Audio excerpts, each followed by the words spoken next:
You can call her Mayhem or Mayday. Talk shit, she at your head. I ain't talking bald face. She don't fuck with baby daddies, fucking up the feng shui. Taking care of 4 kids, Sunday to Sunday. And welcome back to another episode of Mayday Mayhem Podcast. I am your host, Mayday Mayhem. And today we have our guest, the one, the only, the man with the master plan. Y'all know him as Charles Ramsey, but we know him as Mr. Questionnaire. Wah! How's everybody doing? They are doing excellent, and they are happy you're here, just like I'm happy you're here. Can you tell them a little bit about yourself? See, I know about him, y'all, because I've been knowing him for years and stuff now, because we was on the Flabby Hoffman show, Extravaganza. Mm-hmm. We was on that for a while, so I know a lot about Charles, but he's going to tell you some about him. I'm sorry, Mr. Questionnaire. Thank you. Appreciate that intro. I am a father of 11. I have 12 grandkids. I have my own real estate business, and I also work for a cleaning company. I graduated from Illinois Media School back in 2019, so I'm looking forward to the opportunity of being back in media. See, that's what I'm talking about, clocking it. See, he and I already took that step by coming on to the Mayday Mayhem podcast. So you hear. You just brushing them off them little skills. That's all. Brushing off the dust. Right. Good. Pull your mics a little closer to you. There you go. Keep going. So, since you've graduated in 2019 for Illinois Media School, like, how was that experience? Was it, because I see a lot of people going to media school and they doing their thing. So, how was the experience for you? Challenging. I had it was really like an accelerated course. So we had like I want to go 8 months to pass everything to in order to graduate. So it was a challenge, but me and my classmates, we made it through. Well, if you could do 8 months, I'm pretty sure I can. I was in a relationship for 10 years. That was hell. So 8 months in school, y'all can do it. You know, if I can go through hell for 10 years, you can go to school for 8 months. Y'all can do that, handle that. Even if it's not Illinois Media School, just do something, you know. But I'm glad that you made it, you graduated, and you say you have a cleaning service, or you work for a cleaning service. Yeah, I work for a cleaning service. Okay, and you have a real estate. Yes. So you're a man of many capes. So you just be flying around. That's what my mother told me to do. She said, if you always learn different things, you'll always be able to find your job. So I'm actually getting ready to start school to be a massage therapist next month. You know what? See, because I got this thing right here in the back of my neck. I'm glad you said that, y'all. Shh, don't tell them. But, like, y'all, I got this thing right here in the back of my neck because I got fibromyalgia. Mm-hmm. And it be hurting, like, right there. So, after you graduate, we going to have him do me a little massage right here. And I'm going to be like, oh, I'm going to go to sleep just like that. So, yeah, it's going to be live. You know, so. We ain't gonna use none of that Diddy baby oil. We're gonna use that certified masseuse oil, right? Yes, very much so. Safety is first, people. Always safety. But well, I'm glad that you're partaking on a new adventure. And again, like your mother is right, it gives you time to move around and always progress towards new things. And some that our elders would say, an idle place is the devil's playground. So if you keep your mind steady focused and going, you steady progressing and doing more. And it also gives your children something to look up to. Like, our dad is a man of many capes, and he does well and takes care of us, and he's doing his thing. So I'm proud of that. Oh, yes, thank you. Very, very proud. I try.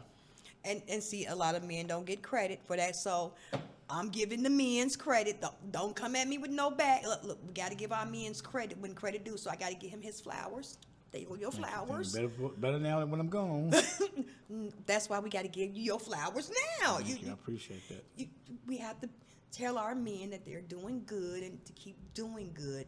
How else in society do people know about these things? Mm-hmm. Like, we've talked about these things quite a few times in some of the conversations we've had on the radio and in personal about, the dynamics of men and women now versus then. you know, and the dynamics have totally changed. Yes, they have. So I think that was one of the things that we even spoke about, talking about, was like the dynamics of men and women, and even some things about what a man should pay or a woman should pay. I believe that was one of the conversations that we spoke about. Mm-hmm. So let's break some of that down for our audience here so they can feel where we're coming from.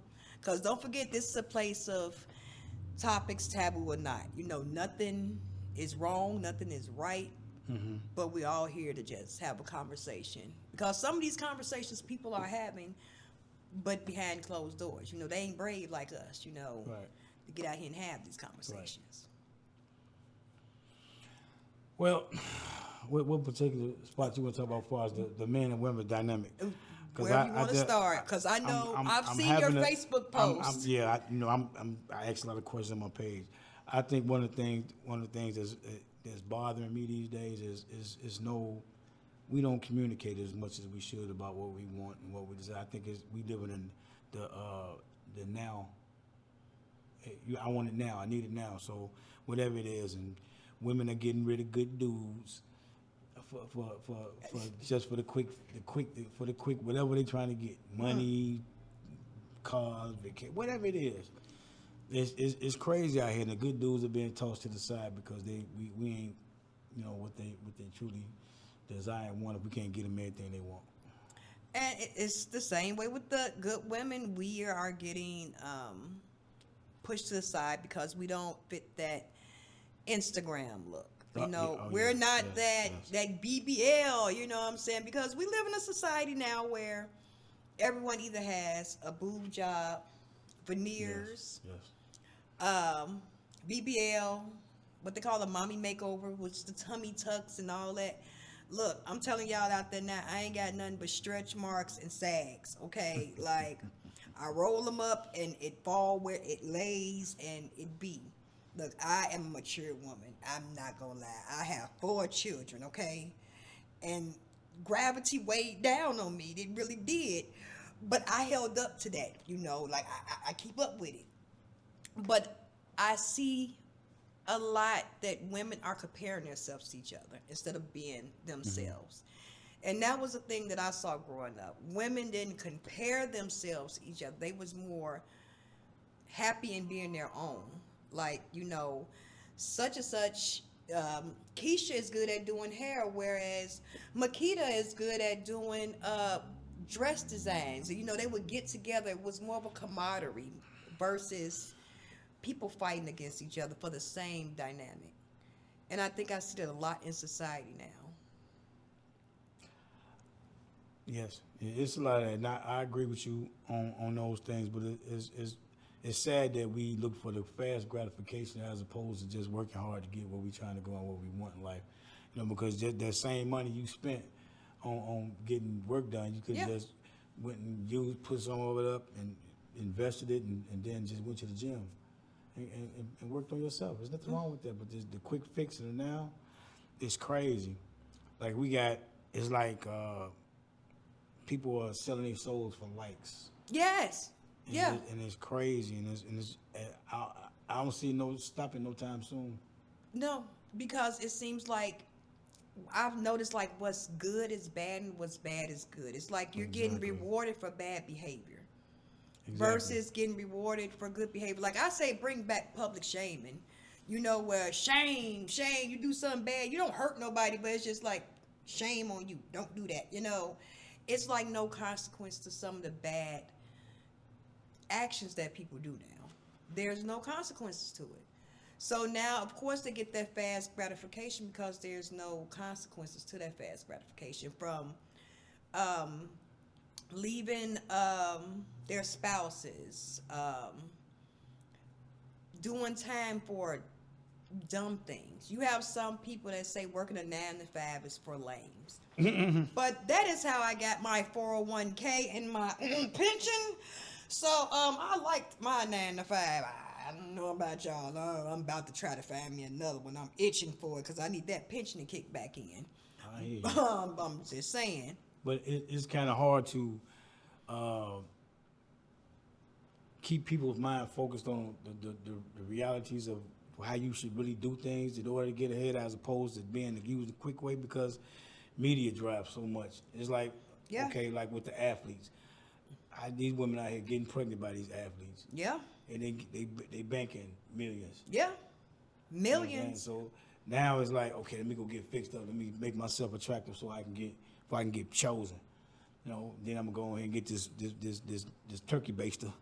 And you know what I'm saying? And it's crazy out here now, because it's just like, I'm like, and the athletes, what happened to condoms? When we stop using condoms? I ask that question often. I remember, now I'm an 80s baby, grew up in the 90s and stuff, you know what I'm saying? I remember, I don't know, do you remember that they had the clinics that you would go to like on the weekends or through the weekdays, and they had like free condoms out there, and you could just grab as many as you want? My high school had the first clinic in it, in DuSable. I went to OR. Yeah. We had a clinic where you could just go and walk, get free birth control, free everything. It was no questions, no asks. It was like, don't ask, don't tell. You want it? Here. We don't care if you're blowing balloons with it. Here. We don't, just take it. You know, and it brought down the spread of STDs. It brought down the spread of pregnancy. It brought down, and you had some type of knowledge of your body. Now it's just like free nilly. Like I went, you know, I go get my little ladies exam. Ladies, please get your exams. It's important. So everybody get your exam at least once a year. You check everything out, make sure everything cool. And they was like, well, do you want the STD panel? I'm like, yeah, screen me for everything. You know what I'm saying? You know, I might stump my toe somewhere. I don't know, it might have stuck me with something. Do what you need to do. And they came up and told me it was a new STD, but they had swabbed the back of my throat. I said, why? I said, what are you doing this for? Like, why are we doing that to my throat? And she kept getting close, and I'm like, no, why are we? I don't need a COVID. I'm good. And she was like, no, it's for whoa, it's like, is that a form of meningitis or something? No, it's an STD that comes from blood in the sperm. I'm like, what? I'm like, that would mean I'm doing nasty things. You know, I'm doing like that. And she's like, ma'am, I have to do the test. I'm like, no, you don't. No, you don't. I let her do the test. Of course, everything came up negative, but it's just like, it's so pronounced now that syphilis is back on the rise. Syphilis? I thought that was a dead disease. Crabs too. Well, you could catch a crab at at the wrong club. That's why us ladies hover. We hover. It's crazy now, because it's still like, okay, I'd rather have this than have that. Look. A crab, hey, you hover over the wrong toilet seat or plop down at the wrong toilet seat at the wrong club with a whole bunch of funky 21-year-olds, you might catch a crab. You just might. I'm not saying I've been there, but it just might happen to you. Yeah. But ain't no syphilis gonna walk up and grab you in the crotch. No, that ain't gonna happen. No, I don't think so. But no, I don't know why it became more. Now again, I'm not against abortion. I'm not. I'm not. Wait a minute. Don't y'all get me? I'm not against it to a certain extent. If a woman has been violated, no, I don't think a woman should have her rapist child. I honestly don't. If she doesn't want to. No. If a child has an autoimmune or a disease that's going to make the child not viable, you know, and it's not going to have a healthy life, or it's going to be in pain, and this can be stopped, and this pregnancy can be terminated. And I'm not talking no 4, 5, 6, 7, 8, 9 months. No, I'm talking at that mark. Then yeah, or if it's going to hurt the mother, if the mother's life is in danger, yes, absolutely. But using it as a form of birth control, that's what I'm against. And I see more now, women would rather have an abortion than use a condom. You would rather have abortion to get on birth control. And what I've seen is, well, it's so many chemicals in the pill. Yeah, but every time you have an abortion, you're scraping out parts of your body. Like, you're doing damage to our insides that ain't what it's for. You know what I'm saying? But to each his own. You know what I'm saying? I'm not against what any woman does with their body. Do you? You know what I'm saying? But I make sure I take the precautions to where ain't no more babies coming up out of me. I made sure of that. No. I am spaded and neutered. I'm letting y'all know that now. I'm not. I made sure. But see, keep going. No. Keep going. She gonna have to be my wife next time. I'm tired. Hey, No. hey. I got 8 different personalities to deal with. I don't used to have to deal with. I ain't. See, I only had 2. But to go back to your point about the why women with the contraceptives, why some of them don't want to use them, because these are the stories I've heard. Not stories, these things I've actually been told. Irritates me. Yeah. It's not feel comfortable. Or I like it raw. So they don't want to use. They rather roll the dice and take the chance on whatever out here, just to deal with whatever, just to feel good or not, for it to be comfortable for them. So, I don't know. My producer he's a man. Have you ever heard those responses before? Yeah, there's people that don't like it without it. But what about the birth control? We generally in a sex situation, 2 people get hot and bothered and they start doing things. Because she don't want the condom, she gonna let them go raw. Right. So it should be up to her to have the pill either the morning after the pill or be on birth control already. But generally that's not the case. Yeah, that's true. So it's then 2-3 months later, I got something to tell you. Yeah. I had one of my kids' mama told me when she told me she was pregnant. I said, "By who?"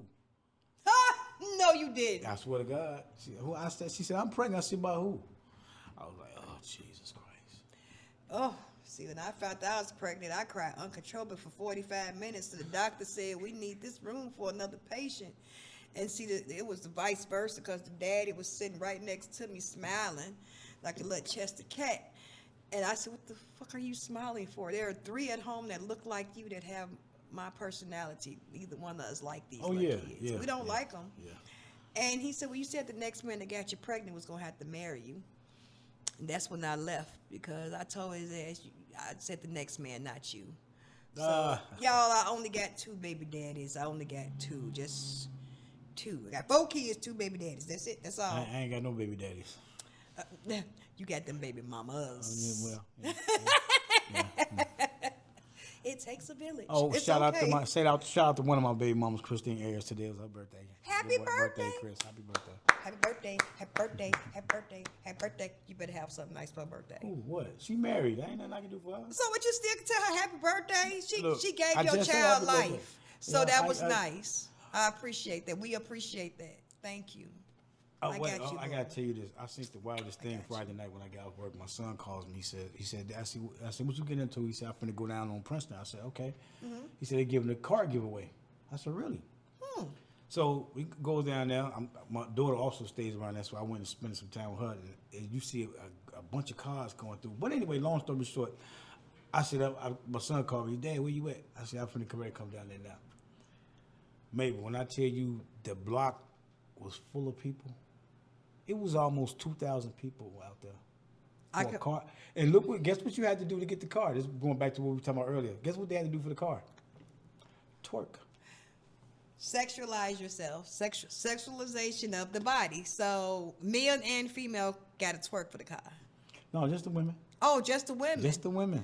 So again, sexualizing a female body. So one of them females, whoever, well, I know I wasn't the one because my knees would have gave out on me, y'all. I ain't even the whole y'all.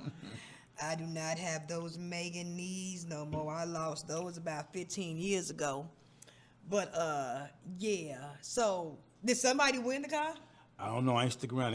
They went till 4 o'clock in the morning till the police came through and rolled them out. So I'm guessing nobody won that car. Twerk. I Was it just twerking on the car just down the street? They were doing. I don't believe this. They was actually doing it in front of the police. Oh Everywhere. yeah. That seemed to be a thing now. I don't know Yeah, why. that is Twerking a in front of thing. police. Twerking it's called twerking at the red light. I don't know. It's crazy. I'm from the west side, and anytime we see a red light turn green, we go. So I don't think that would be a good thing for you to be twerking at a red light from the west side.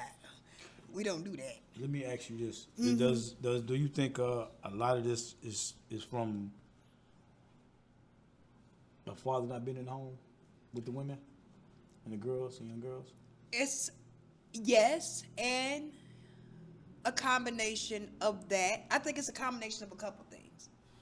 It's a combination of the fathers not being in the home with the daughters and sons, because let's be real, I'm a female. I can only teach my daughters how to be women and girls, but I cannot teach them the things that a man can teach them, the things that their father can teach them, things that they need to learn so they don't get taken advantage of by the opposite sex. You know, so I can't teach them that. I can tell them, look, I don't want you to fall for this and fall for that. And they'll be like, oh, she's a hater. She's a lame. She doesn't know what she's talking about. But if the father is in the house and says, look, baby girl, this is what it is. Da da da da da. She's going to take more heed to that because, all right, this is the man in my house. Man that I grew up with. This is the man of my life telling me this. And in society, you have to remember, go back to like the 60s and 70s. That's when they started taking the man out of the house. That's when the man, especially if we're talking about blacks, that's when the black man started getting out of the household, because you had women that were on public aid, that had children that stayed in the buildings. Their husbands and the men that gave them these children were not allowed to live in those same quarters with those kids to help raise those kids. So now that's how you had so many men that had so many different households or so many different women, because they have a household here, they have a household there. Because of course the women are getting money and things of this nature, but the man can't be in the home. To the point to where they're going through the house, making sure, do you have a TV? How many pairs of shoes is here? Right. Is there any man clothes here? And if it is any men clothes here, it better be for your son, if you have a son. So that started to separate the men from their families. So now you have men wanting to be with their families, and they've been separated because it's more futile for me to be separate from you and for me and the kids to have more, versus you to be with us and me, you, and the kids try to maintain together as a family. That's the separation. Then we have society. Look at the music that we have. Look at what we have. Yeah. It's played on repeat.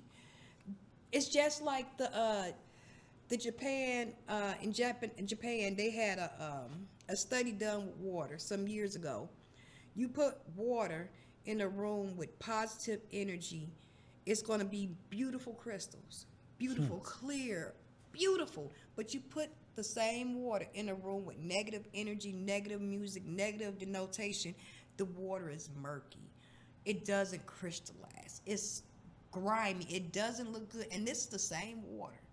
So that means sound and words carry vibrations. So if you steady listening to stuff saying, you my hoe, suck a dick, da da da da da, what is that vibration given to you? It's not given the good vibration of, oh, that's my baby, I love your heart, this my family, stay with me forever. You're not getting that same sense. Then you have this drill music, which is kill music. That's taking society down. We have this term YN, which I don't use. I despise that term. We know what that stands for. YN. Or we could say here, I'm black young niggas. Okay. I don't like it. I don't. What happened to young men? Young gentlemen. We call girls 304s.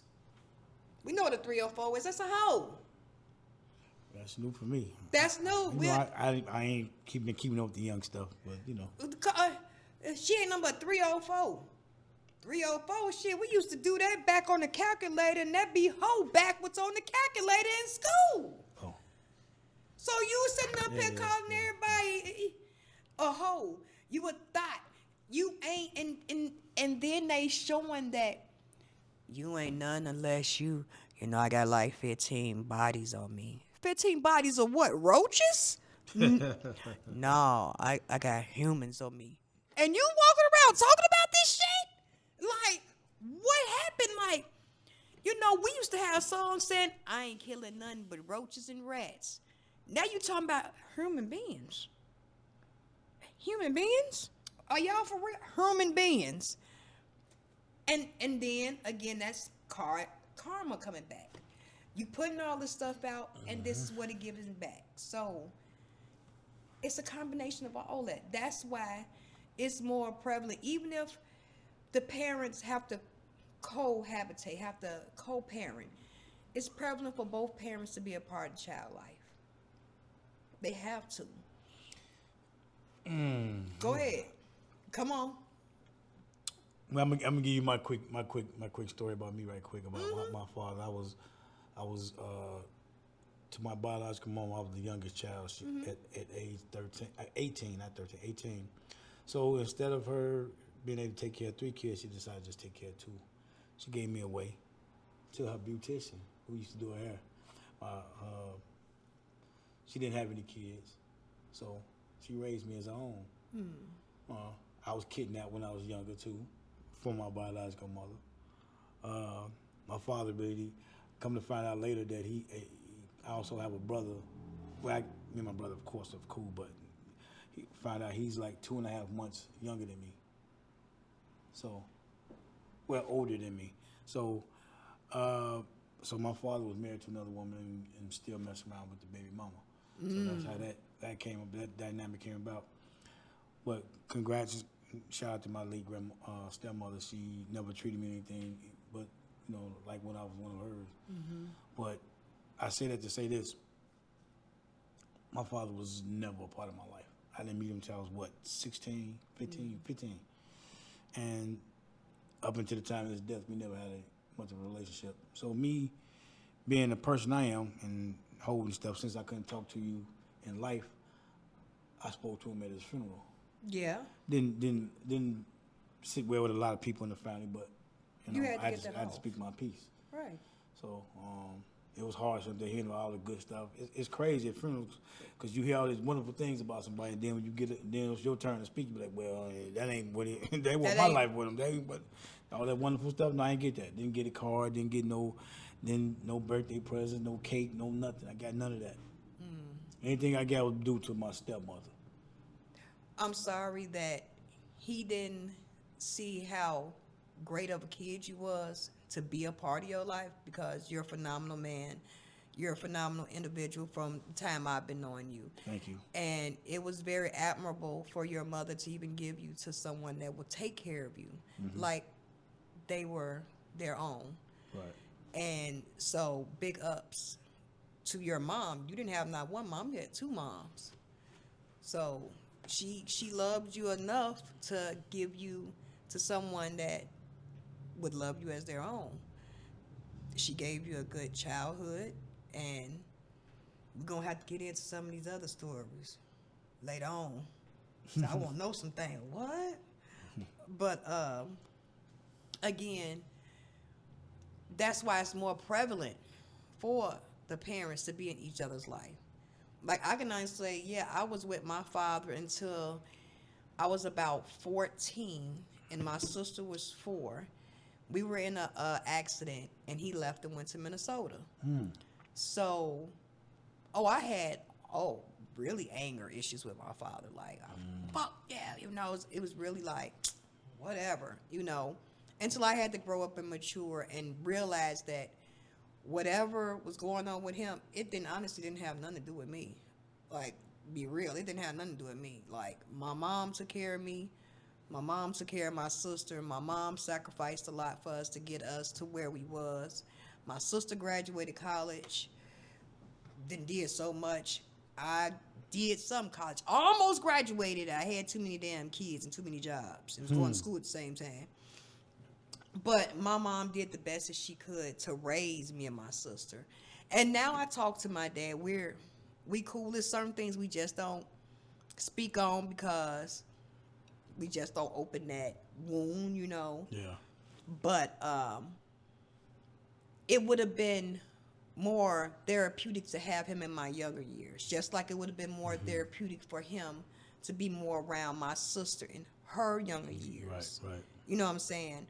But due to whatever situation adult dad was going through, which had nothing to do with me and my sister, he has to deal with that. You know, my mom did what she had to do to take care of me and my sister.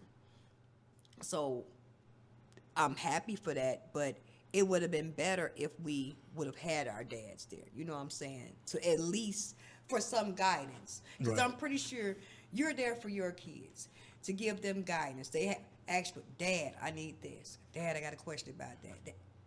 You're there. You're going to answer them questions. The best of your knowledge. Oh my gosh. Why you saying it like that? I ain't saying nothing. I'm letting you cook. Go ahead. I'm I asking. I chime in when it's my time. Chime in, because you No, like you because want I'm to chime. speaking. Everything you saying is right, but Okay. it's like me. I'm gonna give you a quick rundown, right quick of me, right quick. First time I got a girl pregnant, I was 14 years old. I don't know what happened to that baby. It was never a DNA test. I mean, not DNA test. It was never a death certificate signed. It wasn't no funeral or nothing. She was 7 months pregnant. That's the first pregnancy out the way. Second pregnancy, I was with the mom, and maybe about 2 weeks after she found out she was pregnant, she didn't want to talk to me no more. She went back to the son's father. She took that child and gave her another man's name. And that was your child. It was my child. Me and my daughter physically finally got a chance to talk 2 years ago. She's in her 30s now. But that wasn't nothing to your doing. No, it wasn't my doing, but I'm just saying Yeah. sometimes the women can be Yeah, the women can be very manipulative and very This is vindictive. why I tell people I try to advocate. I would love to get something going where people have to give do DNA test at birth. Yes. Let's go and get this eliminate stuff out, I out the agree. way. The way we ain't got to go through this. I should be agree. meeting my oldest child at 30-some years old. And I agree. You know what I'm saying? So, and we did a DNA test, and it come back 99.99. I agree. You know? I now we did speak about that, and I do agree that DNA tests should be mandatory at birth. I believe in that, and I have all girls swab them, Right. swab them against his daddy, swab them against this girl, because it's gonna stop a whole lot of heartaches, whole lot of problems, whole lot of everything in the Exactly. long run. Exactly. Is it or is it not his child? It's his child. All right, ain't case closed. It's your kid. You're gonna take care of it. If you're not, you're not. We know what the proper avenues is finna be, but don't come back when this baby is big and grown and a doctor, lawyer, astronaut, not like the one that was called the Coldplay concert. But being something big, you know, don't come because you knew that this was your child. There are a lot of men out here that are taking care of kids that are not theirs, or a lot of men that are looking for children that are theirs and don't know where they are because the mom is vindictive or the mother is just spiteful and stuff. And I'm not going to say that women are not. I'm a woman myself. We are some of the most demented, evil motherfuckers I know. I will tell you that, yes, your girl will get demented on you, touch me the wrong way. I've been there. We will get nasty with it. But then to be truth with it, tell the truth about it. Like, yeah, we can get downright and dirty with it. But to stop that problem would be, DNA test at birth. Yeah. I'm totally 100% with that. I wouldn't care if they DNA swabbed all mass. Swab them. I have nothing to hide. I know who my kid's father is. There's nothing to hide. Go for it. I would have nothing to hide. But see, again, a lot of women, you know the saying, mama's baby, daddy's maybe. Of course. You never know. Of course. So, I'm sorry that you had to go through that. terrible. And if a DNA test would have been mandatory at birth, you wouldn't even have to go through that. Yeah, it was a tough thing to go through because just like she had the baby when one of her family members told me when she had it. I went to the hospital and I'm so happy and giddy. Oh, my daughter born, my daughter born. So I said the name. I don't want to say it right now. No. I said, You're my baby. I said the name. I was like, and I asked later, I'm here to see. My baby girl. Yeah. I gave her the name. She like, no, that ain't the name. So I gave her another name. She said, nah, that ain't the name either. So I knew his last name. Put that with hers. Ding, ding, ding, you have a winner. So I actually, for about a week or two, I went up there and signed in his name to see her. Oh. And then they finally got wind of it. Then I had to get escorted out by security. That's sad. That's sad. Yeah, and it was like, it was a hurtful thing, and it still hurts to this day because That's even after getting the DNA test and everything, her knowing the truth, I don't have a relationship with my daughter because she's still more loyal to her mother that lied to her all these years. Yeah, because the mother has indoctrinated and told her, well, this, and again, Right. what I see a lot going on, even in my life, I've had to tell my kids because my kids' father have said some things to my daughter, and I'm like, wait a minute, I didn't know your ass was there before you was born. Let me go ahead and make this phone call. I know where this information came from. For one, don't tell a lie when I can prove the truth. Right. Don't tell a lie when I can prove the truth. Mm-hmm. See, I's an old record keeping hoe. I got records for when I was in kindergarten. Don't do me. I have emails from when AOL was up in 1996. Don't play with me. I will keep records on that ass. Right. So don't say nothing that I can come back and prove this. Hold on, wait a minute. Why you telling this little girl lies? Don't tell that little girl lies on me. Hold on, here you go, right here. Baby, don't let nobody tell you allow me. Right. And they'll have that tug of war with the parents. I don't know what's the rise the other parent gets out of it, because to me it's aggravating as fuck. Like, look, I don't want to be bothered. I don't want to tell you this, but I got to. So, this. I don't even know why the parent would bring this other situation up when you weren't even alive. So, some people harbor anger and resentment towards the other parent for no reason. And it's nothing we can really do about it. But try to love the kid, but it's messed up that you put that installment in that kid, you know. And I'm sorry for that. I never gave that indentation to any of my children. Like, look, go talk to your dad. Right. I just think it's selfish. Very. Because it's like, and I tell them, because I met my second oldest daughter when she was 20. So I kind of give her mom a slight pass, not much, because she was married and she got pregnant. So okay. Yeah, so we had to do, but once that marriage situation ended, okay, let me be a part of my daughter's life. Right. But that didn't happen, and my whole hang up about that is, so many people that they could have met, that could have changed their lives and helped them. Yeah. Are gone now. They dead. Grandma, great grandma, yeah, uncles, nephews, nieces, all that stuff is gone. Yeah. So. And that's my thing about that, man. You change the dynamic of what they life probably could have been. My girls are doing okay, but they're not where they probably could have been had they had a little bit more better relationship with you and your family. Yeah, because I ain't gonna. Some black families they messed up. Yeah. They messed up, so, yes, they are. And there's both of their families are. Ooh, Lord Jesus. Pray Spring ain't got nothing on them. But it's the truth, and we like to we like to say it ain't no bad things going on in our families, and it is. And it would have been better if they would have had your side of the family too. Right. Exactly. Just at least know, right.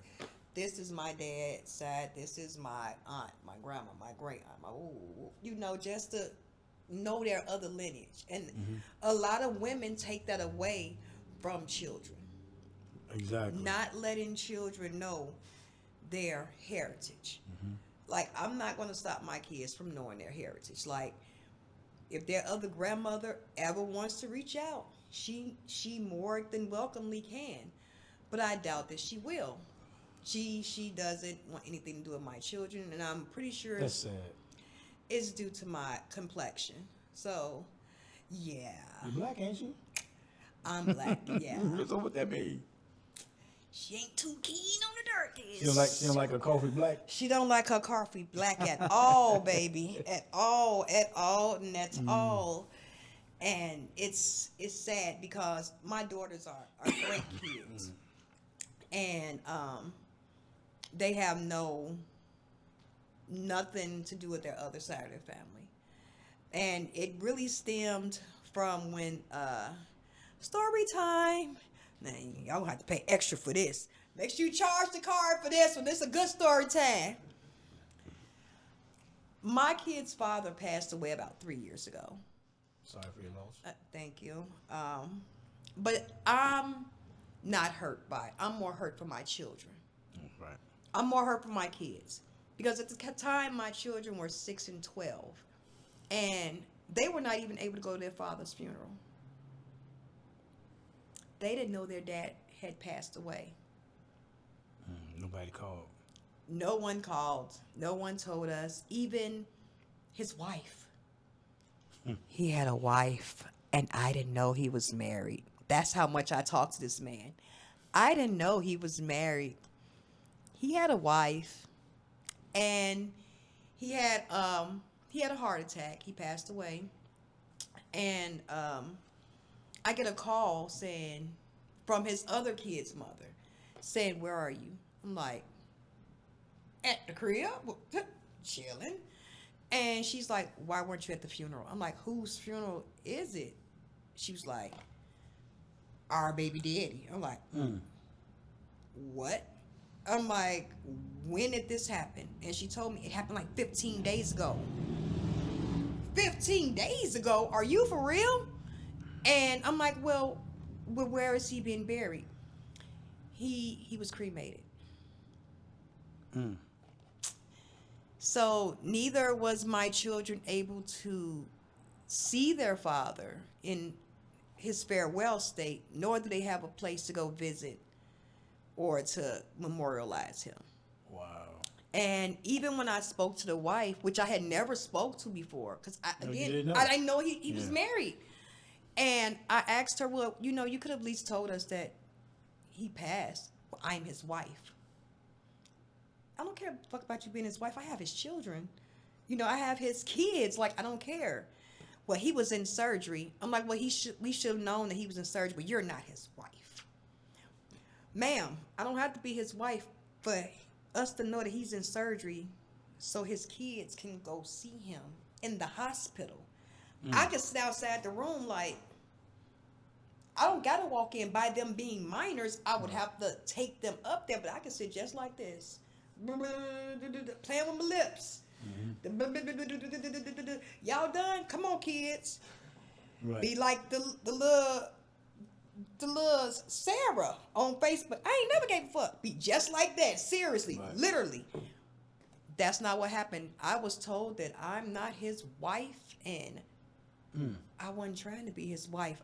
I just got his children, and especially the oldest when she was hurt. She just wanted to say her farewell to her father. So, again, now these women I didn't know anything about. The vindictiveness of women that I don't know, that you wouldn't even allow them, these children to see their father in death.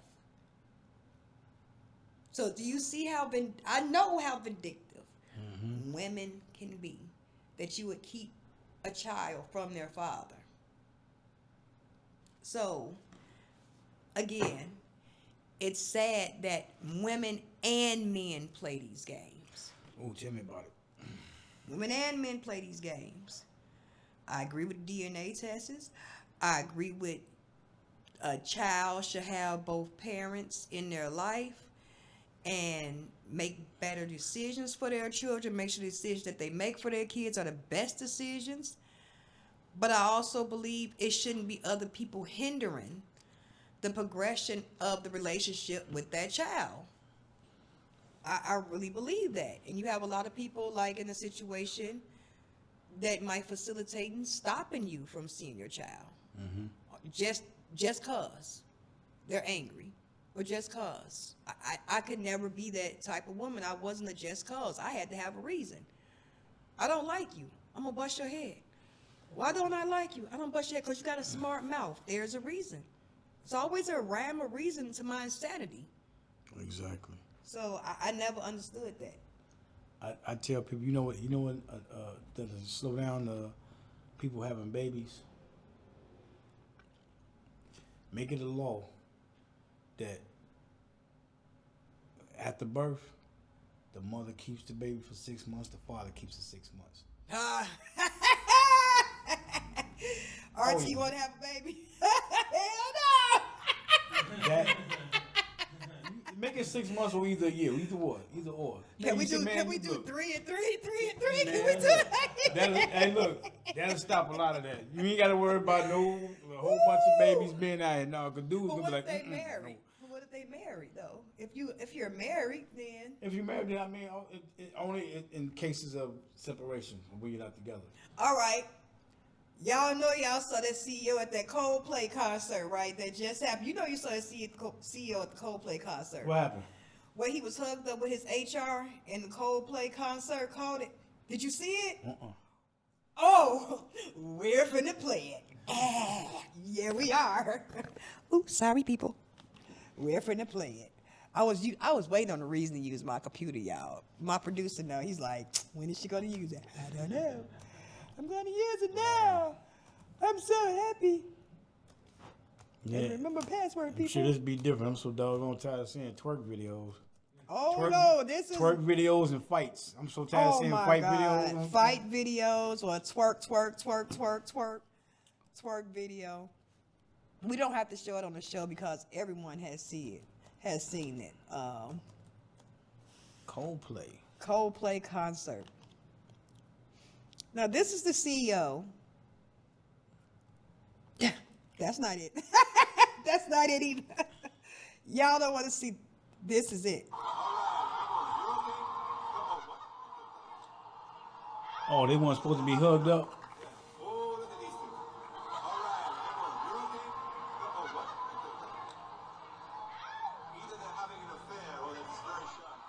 They were having an affair. You got put on blast, huh? Wow. And she is the head of the HR department, and he is the CEO of the engineer department of a astronomer of department. He has a wife and 3 children. Wow.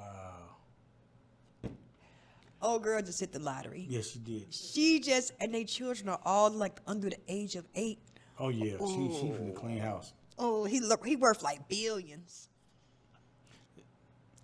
Did you got I had this debate with somebody the other day because somebody posted something and said Juanita Jordan was the big. I said no. I said she's like 9 or 10.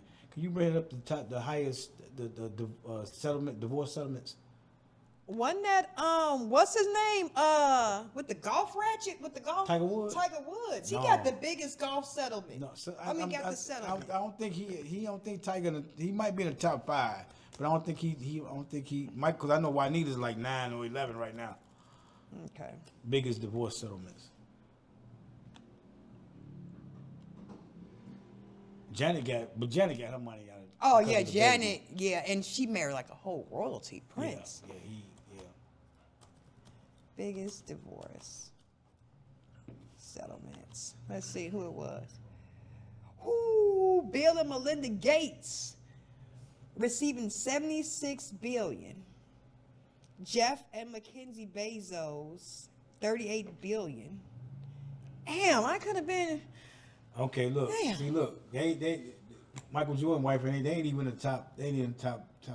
What's that? Look at that.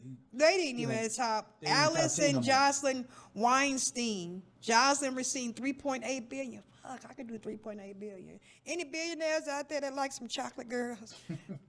Like, I ain't gonna leave you. And we could do a prenup. I need a prenup. Because if I catch your ass cheating, I'm getting all that money. I don't know none of them people. I don't know. Except for the Gates. Bill and Sue Gross. He 1.3 billion. I don't know who that is. Let's go deeper. Deeper with AI. Deeper. That's crazy. They're not even showing. Well, maybe they was the biggest divorce settlement of that day. Yeah, How I'm much sure, was? right now, yeah. Right. How much was that? Juanita's Juanita's. 126 million. Juanita Jordan. Jordan. I'm like, how can I not remember Michael Jordan's wife name? She doing good with that money too. Oh, she received 168 million. Yeah, at And the that, time. at the time, that was a lot at the time. And Tiger Woods' wife, Elian Wolf. Yeah. Elian Woods, Eliana, 100. So Yeah. Juanita beat him. she received 100 million. She received 100 million, but let's not. It was considerably more because it was stipulated in their prenup. So it was more than it. I think it was maybe like 300 million. I think it was way more than that. And it's not. You know what? This is what I don't understand about guys who got that kind of money. Let's just keep it 100. You're gonna have plenty of women coming at you. Right. So why not just get your Neo on and get you 4-5 women they gonna roll with you. Right. Yeah. And Get that you ain't got NDA. you ain't got to cheat. True. Just get you an NDA and. Exactly. That makes no sense. Cause I ain't gonna say I wouldn't off nobody, but I ain't gonna, that kind of money, boy. Somebody might have to. Gotta look at him like that bear, y'all. Be making deals in the back alley somewhere. The back alley Yeah. of the Chicago West Side. He talking about the back alley on Madison and Hey, Pulaski, wait, hold y'all. on. I was watching weird something I was on Tubi or something. One of them things shows. But anyway, it was talking about how people screwed up murders. Weird murders or weird something like that. How they what? They screwed. How they mess up murders? I tell you the story. This guy went he wanted to off his wife. Mm-hmm. So he went to he put an ad somewhere. He actually put an ad on something. And the guy answered. So the guy got the name and the info about the wife. The dude went and off the wrong woman. The woman he off. They looked similar. Was a nurse. Had a lot of similar things, but it was the wrong woman. He went home and celebrating. Oh yes, she gone. She And come walking walked through in the door. So what he do it, he called, and he's like, "What you talking about? I did get her." He's like, "No." He took a picture. See, here she goes. Okay, so he goes to off the real wife. So he ended up doing it, but he did it so stupidly. He don't left evidence and all type of stuff. So he ended up getting popped. How? Well, that's just like the I saw it's a spoof, and I did a report on this on TikTok a while ago. It was a spoof website. How to what do you call it? Hitmans Are Us or something like that. It was a spoof internet thing, and the woman literally put a hit out on her 3-year-old child. Really? Yes, she put a hit out on her 3-year-old child. And the man, when he saw it, he didn't no, I don't believe this. So he literally found out that it was true. And come to find out the child was not staying with her. The child was staying with her mother. And she wanted to put a hit out on the kid because the man that she was with didn't want a girl that had kids. What? That's the same. What's the we were just watching this the other day. The Susan Smart. Oh, you talking about her? No, that was yeah. She had killed her 2 sons. Was it 3? Yeah, 2 sons. She had Another woman killed 3 of her kids. Tried to drown them in the car That was because the boyfriend didn't want no kids. Yeah, that was Susan. Yeah, that's the one that drowned them in the car. I thought it was 2 boys. That's still crazy though. Yeah, that's still. Look. I said we were talking about this the other day. Drop the kids off with the people and go about your business. Just leave them with your family. Leave them. Just leave them. Just leave them. Don't. Oh my God. Just leave them. Just leave them. Look, I would just walk off and just leave them. I would honestly just walk off and leave them. There's no way that I'm going to jeopardize their life all because of a man don't want kids. But guess what? You know he gonna leave your ass, right? You know he gonna leave you. The same way you got him, the same way you gonna lose. You know he gonna leave you for another woman that's got like 9 kids. I'm just saying. But he ain't want you to have your one. Question is what we gonna do about the mental health in this country? Because the stuff you see on TV today is just absurd. There's nothing we can do about the mental health because the stuff that you see on TV is absurd and they're okay in it. Mental health went out the door when I get the FCC wouldn't let Eminem be. That's when it went out the door. We don't have that no more because don't you remember when the TV used to go off at midnight? Yeah. And used to be like, "Thank you for being a good America." Yeah, they play the song. Yeah. They used to play the Star Spangled Banner. Then they go off. And they had Ronald Reagan. Thank you for being a good American. Thank you. And God bless. They go to Static. Only thing you could watch was the box. You could go on TV and watch the box. And that's where you could order videos free. And you can see your videos. You be like, ooh, there go my number, 702. It's popping up in there. And you know you like 15 on the queue. So you waiting through the 15 songs. You like 702. My name popped up. Yeah. That's what we did. That's what we did. The box. We had the box 1 and the box 2. The box 1 was for rap and R&B, and the box 2 was for like R&B and country. And so they switched it over and they got rid of it. And they really hit with MTV. But we had time restrictions. You see people laying in the bed having sex and stuff like that, which I'm not a prude. I'm fine with it. Do your thing, stick the tip in, whatever you want to do. But not on Sunday morning at 8, 9 o'clock in the morning. We used to be watching the Hulk, and Teenage Mutant Ninja Turtles and Arthur. We didn't. Western shows. My mama had me watching those. Yeah, the Bonanza. Yeah. Rawhide. Yeah. The other one, In the Heat of the Night. I watched Cisco Kid, Lone Ranger. We watched all that stuff. So it was more structural material on TV. Now it's more, how many bodies do we have? And it's not real. People emulate what they see on social media. Look how many filters we have. These people have filters, and you see these people in person, they really don't look like that. Have you literally for real walked up to somebody and you be like, yeah, this is what they look like, and you see, hold on, ho, this ain't how you look on the picture. This ain't your eyebrow lower than what it usually be on the picture, and it's a filter. It's not real. We're living in the world of AI. I had that happen to me before I met a woman on a dating site. Dating sites are messed Oh my! So I got on. I got on with this one. I think this one was POF. Oh, plenty of fish. That's the old school one. The pictures look nice. The woman was cute, nice big body, big old booty. I'm okay. We messed with each other, changed numbers and everything. I finally, she told me I can come over, gave me an address, went over there and met her. Now she had a big ass, but the stomach was just as big as the ass. Hey, now wait a minute. Right. Stomach labs matter too. No, you don't. But that's not the picture you posted though. Don't. Hey, let me see the truth. Show then me. Let me decide. Show me the stomach. Don't lie to me. Show me the whole thing. Yeah, the whole don't truth lie to and me. nothing Yeah, but the truth. Hey, look, show me the truth. Let me decide then.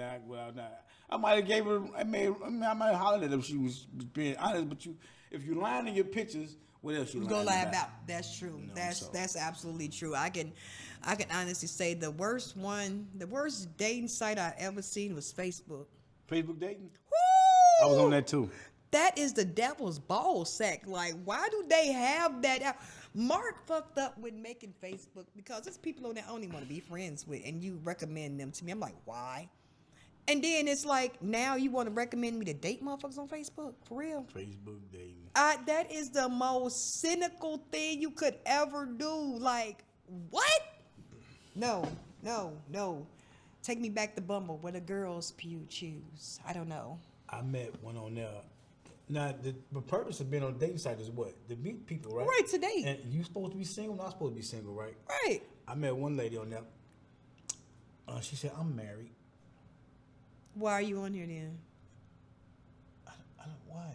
She told me, I just recently got married to this guy. And I got married to him because I needed insurance because I'm sick and I need his insurance and everything. So I had to get married to get insurance and everything. So I make sure you meet some of the craziest people. So you just fraud. And so what you want me for? Just some penis? Or what do you want me for? My money? You got him for insurance. So what do you want me for? No. Mabel, she told me in order for me to date her, I had to meet her. When I met her, she was going to have somebody else with her. What? That's like a setup. They was going to jump you, bro. What going to jump me? I wasn't going. I wasn't going. They was going to jump you. No. Like, why I you... was born at night, not last night. If you go meet me, why I gotta have somebody with you to meet me? I don't. Yeah, that is. She said, because I don't meet strangers. She said, Well, why the hell are you on the dating site then? Why are you on the site where you meet nothing but strangers? POF, Facebook dating, and what was the other one? BLK. Oh my God, you meet some of the BLK, what is that? Black people No, meet just BLK, black. BLK, I ain't never heard of that. Yeah, I was on all three of them. You meet some of the worst people on dating sites. That's why I don't be on dating sites. I don't. Like, I was on a date site one time and I had, my profile said smoked hella weed. And I was like, I'm for real. I'm so serious, like, smokes hella weed. And I'm like, and the dude was like, no smoking. I'm like, who the fuck is he talking to? Like, what? I'm like, you ain't even took me out yet. You ain't even be brought me no pasta and lobster or nothing yet. So I'm like, must have hair. Motherfucking no bald people. What the hell is you talking about? Like, show your cap. Be happy with your baldness. Then he came back, oh, please don't wear a wig. Wear a wig? I know you ain't talking. Please don't be walking around with a keg, sir. It just came into a roast fest. We just started talking about each other. I'm like, this is not for me. I'm like, boy, do you know if I was in front of you, I'd slap the taste out of your mouth, sir. Like, your profile say you ain't nothing but 5'3". I'm about 5'5". I got 2 inches on that ass. I'll pop you on the top of your head. Don't play with me. Now, how many guys were sending you D pictures? Because that seemed to be popular. Before they even get the name, I like you, click. What the fuck? Like, sir, can I see the face that goes with that? Did you get that? That face don't match. It's a little bit too dark. It's too dark. It's too dark. That is not yours. Sir, that belongs to some, that's a black man's thing. Get away from me, sir. That is not yours. But yeah, it's like, that's the first thing they say. I want to show you something, my prize. Your prize to me is your 401k. Like, how long have you been on your job? 10 years? Ooh, that mean you invested. You got security. That make my lips twinkle. You got 401k. Pension. Ooh, I love it. Take me back home. No, that shit does not interest us females. Only girls that want to see dick pics are the women that want to be like, I'm pulling these different guys. Look what I have. I got all these guys in my... Don't nobody want to see that. If it's not your man, you really don't want to see it. What's going through a woman's head when she's posting her face and body and everything every day? What's going on with that? Validation. For what? For herself. She wants to be seen. Validation. Like, we're women. Like, we want to feel beautiful. Every now and then I post a picture like, I'm cute. Just to feel desired. What if you got a man, though? You're supposed to be sending those pictures of him then.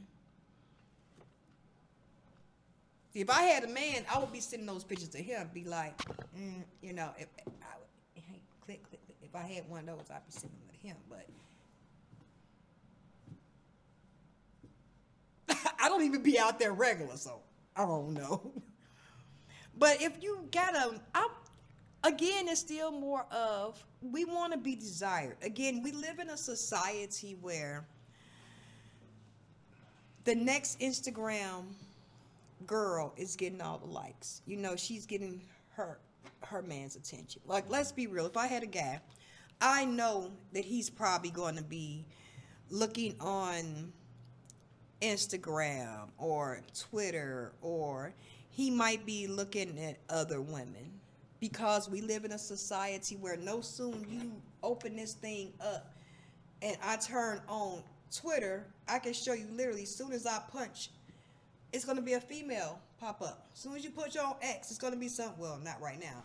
It's because we was looking at something else. I think I do go know but Instagram. Instagram, and it's going to be a female that pops up. Oh, what about this one? Have you seen this one? It's called. What that doggone thing at? Come on, don't make me look bad. You go on Threads. Oh yes, I'm on Threads. Are you really? Yes, No, I'm on watch Threads. That, see? You see? So it's a female, and she's beautiful. And I love her body, but I don't think it's for everyone to see. Like, I'm not old-fashioned. I'm not a prude. I dress in sometimes tight things when I'm feeling myself, like Beyonce. I'm feeling myself. I be feeling myself. I'm feeling, you know, but I'm feeling more as certain things I would like my man to see me in, you know. Exactly. Like something like that, my man would probably only see me in that. Or if I'm going to work out, or if I'm with my girls, that would probably be the only person that would see me in something like that. A lot of things that I see women, again. That's Gracie. I love Gracie. Again, that look like her back hurt. She was a big girl. And she lost weight. No. She took the fat and she put it back there. But she works out. But she does work out. But I would still feel bad for her back. No, I'm serious. No, I'm being so for real. I'm not being judgmental or anything like that, because I know being top heavy, my back kills me. And I know some women that wear like triple H's and they need breast reductions because it hurts their back so much. And then you got the bra strap digging in your skin. Right, it digs into your skin, and you have to go have specialty bras made. Exactly. And it's the same thing with some women with big bottoms. Like, it's hard for us to find pants to fit. We have to get a pant size too big and try to get a belt to tighten it up around the waist. It's sometimes hard, you know. But it's also I'm happy she's happy with that.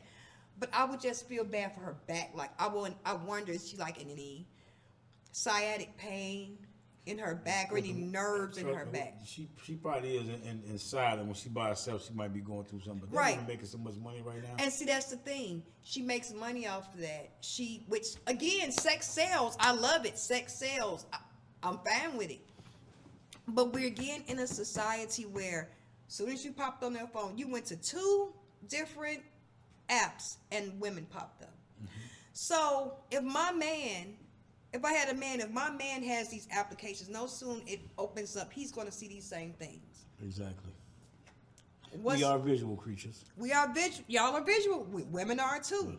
Yes. How many times have I opened up and I've seen men, for real though, I'll take you in the back and I'll pound you to bed like a pound cake. For real though. You know, us women, we like, hallelujah. You know, and make a little panties drip, you know. The voice and certain things that we can't control because we see it too. But it still should be a certain grace that you should have for yourself and for your partner. You know, certain things, and then a certain grace that you have for yourself. It's like dignity has been lost. Morals. Yeah, morals have been lost. Like standards, all that. Yeah. It's like certain things you only someone that's extremely close to me would see me act a certain way. Like y'all have, I can say y'all are extremely close to me. Y'all have seen me act goofy, crazy, act what I would call weird. But anybody else wouldn't see me act this way. They wouldn't see me in different lights like this. I'm sure Archie has seen me bouncing off the walls like that girl's gonna break her neck one day walking around here. And I'm like, I'm Right. fine. He's like, yep, she's gonna be okay. But again, the outside world wouldn't see that. No, because you know when to be yourself and when you can't be yourself. Right, you know when to let loose, and you know, and there's still certain parts of me that y'all won't see, because it's still a professional atmosphere with you guys. You know, y'all personally professional with me, but I'm still certain things that y'all still won't see. Like my kids see certain eras of me. If I had a guy, he would see certain eras of me. It would be different, and we taken that velocity out of society. It's not there anymore. So soon as you open up Instagram, you looking to see the half naked man, half naked woman. You looking for that. That's that validation right there. So for me to feel that validation that I see my mate giving another click or view, I'm going to do the same thing. I'm going to dress up like that too. You know what's dangerous? And this has happened to me twice. Remember when Kurt Franklin was talking about he was addicted to porn? Yes. I had moments like that where actually the porn was more satisfying than the mate. And it was like, and it was crazy to me because it was like, I think sometimes we do get caught up in the fantasy and the world of certain things and wanting to have that. And then And the fantasy and the visual. Then you be like, oh, your sex boring. You ain't like her on the movie. So then your mind to trick you and be like, yeah, you need to find somebody like that. But meantime, between time, I got the lotion in the back, you know. We go and have a night time with ourselves, you know. Right. I fell in love with my hand one With time. Pamela. Me and Pamela love each other. I actually, I ain't gonna say, but I actually have a legendary cousin who does porn. Yes, very, very good. And I feel bad. I found out about it because I was like, God, that's because of. Oh my God, I watched some of that video. I watched it, man. I mean, times I don't, you know what, because I I know. know. Look, you can't help if you didn't know. Yeah. The thing is, you know now, you ain't watching them. But you're a woman. Let me ask you this question. Okay. I've run into so many people that's in sexless relationships and marriages. What's going on with the woman? What do you mean? Well, she's not being intimate with a man. If I got a man, I'm ragged. I don't know what to tell you. I don't know. I don't know what's going on. I've heard it's because it's an emotional thing. Well, you know what? I take that back because I was in a emotionless and sexless relationship at one point in time, and of course I left because it was serving no purpose to me nor him, and it was just fucking depressing. You can't satisfy me, and I damn sure don't want you satisfying me. I don't even want you. I'm repulsed by you, like. Ew, like I think it's time for us to leave, you know. But how did it get to that point, though? It got to that point because I saw him and like, oh wow, this is like, yeah. But then I started seeing the flaws, and the flaws were way more bigger than what I expected, what some women expect. Like, everyone has flaws. I can deal with you balding. I can deal with you losing teeth. I can even deal with you going blind. I can deal with all that. But I can't deal with a nasty attitude. I can't deal with someone that's always ill putting on someone else. I can't deal with that. I can't. It's a complete turn off. It's like, why am I with you? Like, what the fuck? If you feel that way about the next person, how the fuck would you feel about me? And I'm right here with you. You know, like, that's weird. You know, that could be you. You know, I like to put myself in other people's shoes. Like, that could be me one day. So I don't want to treat anyone like that or be treated like that. You treating people like, motherfucker, that can't be you tomorrow. And I didn't like that. So it was like, I don't want you touching me. You're repulsed by me. Ew, ew, ew, ew. I don't like you. I don't like it. I don't like you. And we broke ways because it wasn't beneficial. But some women, I can say, it's a thing of, this motherfucker taking care of me. I'm gonna cook his food. I ain't gotta have sex with him. I already know he probably getting it from somewhere else. I'm just gonna stay here and get what I want, and I get me a little something on the side. And call it a day. And you got some women that actually don't even like sex. They don't like it. It's a truth. You got some women that are not sexually inclined. It could have been something that trauma growing up. It could have been some type of trauma. You have to understand, all people have different traumas. It could have been something growing up. It could have been something that they experienced in their adulthood, or just something. Some women just don't like sex. They don't like it. Some women have never had an orgasm. That is a true thing. Some women have. I'm 43, and some women have never had an orgasm. I am not one of those women. I can tell you that. So you know you've done your job out there. Yeah, I know. When the man hear you, he probably go, yes, thank you very much. You're welcome, sir. You're very, very welcome. I enjoyed my time with you, sir. But I heard that it's also connected to a woman's mental and emotional status. Yeah. If you're mentally checked out, you're not there. But if you're emotionally inclined and you feel the emotion and that spark with them, you're more inclined to be sexually driven to them. You're more inclined to. That's with anyone. I had that happen to me with an ex of mine. And that's why she your ex. Oh, most definitely. But you know, the killing part of it really kind of made me, it bothered me, and that what she did. You know, I was talking stuff to her and was like, so what's up? Let's get together. She's like, what you giving me? I said, what you mean? What I'm giving you? How much? How much what? How much dick? Like, what are we talking? How much money you gonna give me? I'm like, on the first date? No, this the ex. I'm like, wait a minute, hold on. We was just not too long ago in a relationship. How the heck we gonna go from being in a relationship to now I'm a trick and you a hoe? I can't do that. Yeah, that's what you dealing with? What you going through? Well, you even got the audacity to even ask me that. Well, maybe she was trying to be funny, like. No, she wasn't trying to be funny. Oh. I know somebody when they trying to be funny. That wasn't even. I ain't even smirk over that one. I was trying to help you out, girl. Thoroughly disgusted.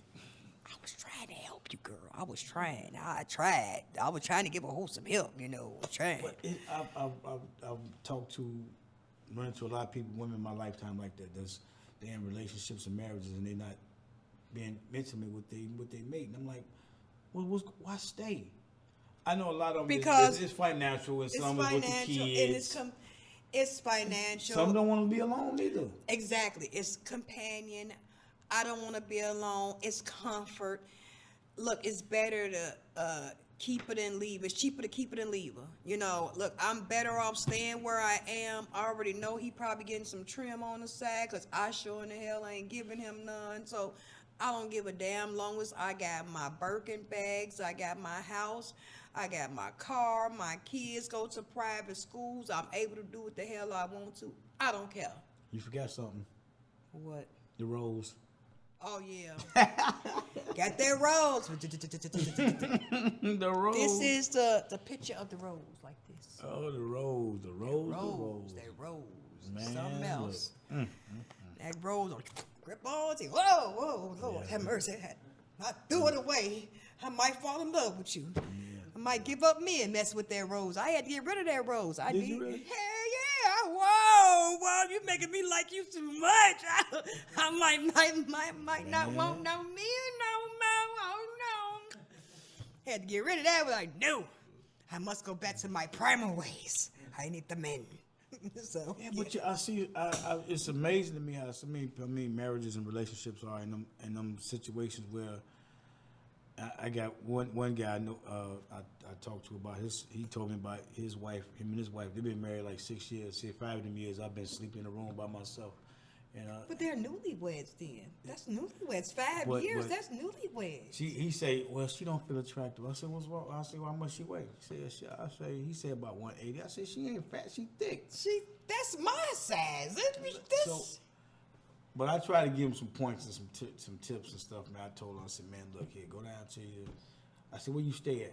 He told me where to stay. I said, look, I Googled and stuff and found a toy store. I said, man, go in the toy store and get you a few things. Oh wait, they've been together 6 years.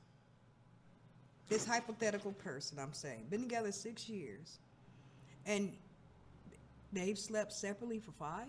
Yes. Interesting. I told him, I said, man, I ain't trying to, sound, put this in your head, man. Right, but your girl might be, stepping out. Is it right? I said, won't you go home? But I said, before you jump the gun, right? I said, go home and talk to her. Right, have a conversation with her. Like, have they ever? And see, conversation is crucial in relationships too. Conversation is very crucial. A lot of people take out that conversation part and find out, what the real root of the problem is. Is the root of the problem is because he doesn't make her feel sexy?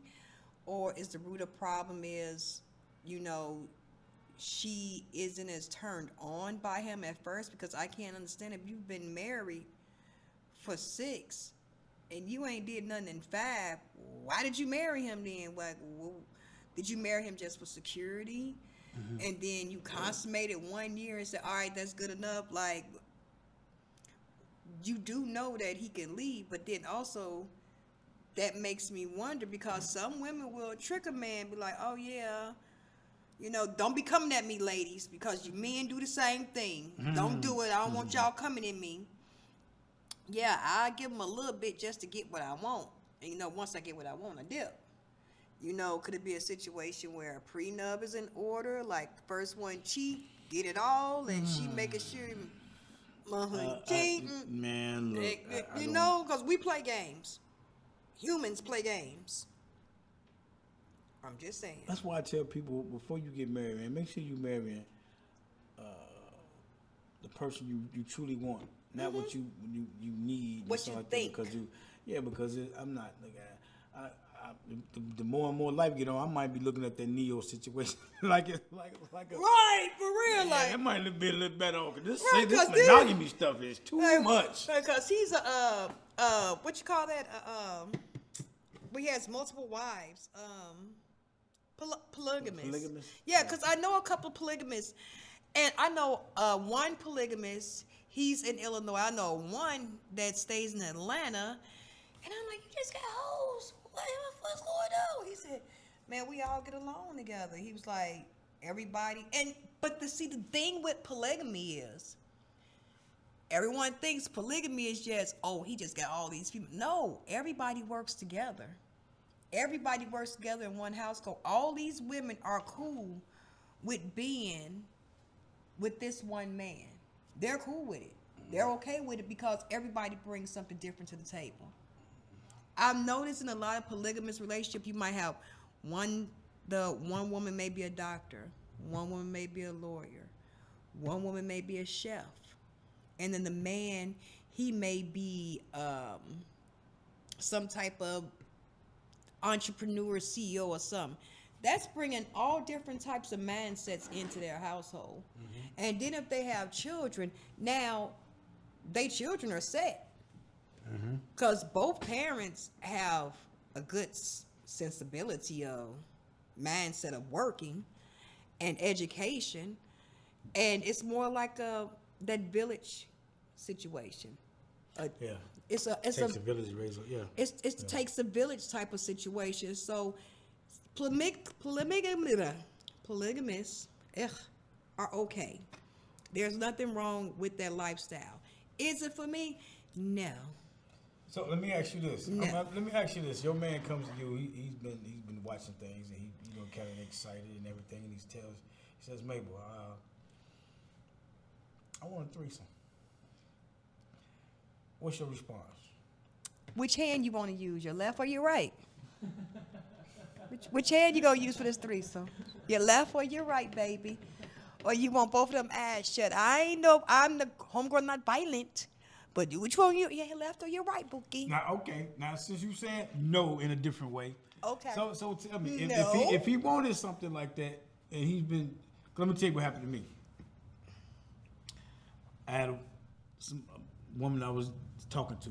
That got to a point where we were seeing each other quite frequently. Now, granted, she had just come up out of marriage, so I didn't want to push her towards nothing too fast. You know what I'm saying? Because we had some incidents. I ain't gonna get off on it all, but I'm gonna just focus on this one. She asked me one week. She said, "I want a threesome." I got excited. I'm like, "Yeah." You thinking it's gonna be two Yeah, I'm women? saying, yeah. Woo-hoo, 2 females. Yes, I'm saying. She said no. She said 2 men. She said 2 guys. Oh, baby, I don't want us to do that. Bust your bubble. So I'm like, I can't do that. I can't do that. I can't. Now, why is Hold it on. acceptable? Let me finish. Let me finish the story. The next week, she asked me again. I said, "Babe, come on now. I don't want to do that. Man, we getting to know each other stuff like that. I don't want to." The third week, she asked me again. I said, "Wait, man, hold on." I'm thinking in my head. I said, "Look, she must really want this." I said, "She don't ask me 3 weeks in a row." And she got somebody And she in got, hand, too. if I don't do this, she gonna get somebody else to do this. So I went on and caved it. I said, "You know what? Okay, I got you." Oh, no.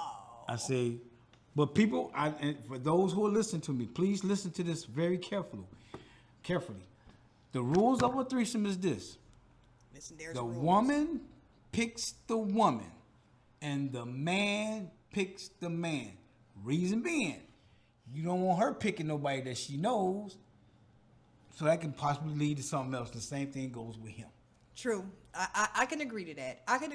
I would have to pick the woman and you would have to pick the man because I wouldn't want you picking a female that you would have a relationship with outside of this threesome because that's a lot of times how threesomes go wrong. You know, they have relationships outside with the person that they already. Okay, yeah, all right. I will see that. My last one, we actually broke the rules with that. But anyway. I'm not surprised. So anyway, I set it up. The day comes, the guy's there already. She calls me and she's like, so I say, you still want to go through with this? She said, yeah, I'm getting ready to leave in a few minutes. I'm ready. So she comes, looking good, little short, thick, something, pretty face and everything just looking so nice. So You like, okay, okay. So I went from not wanting to do nothing, I done turned it to Super the freak. porn. I turned to the porn director. Look, you turned to the You cuss go ahead. I said, you go ahead, kiss. So that's what kicked it off. And I'm gonna tell you what ended up happening.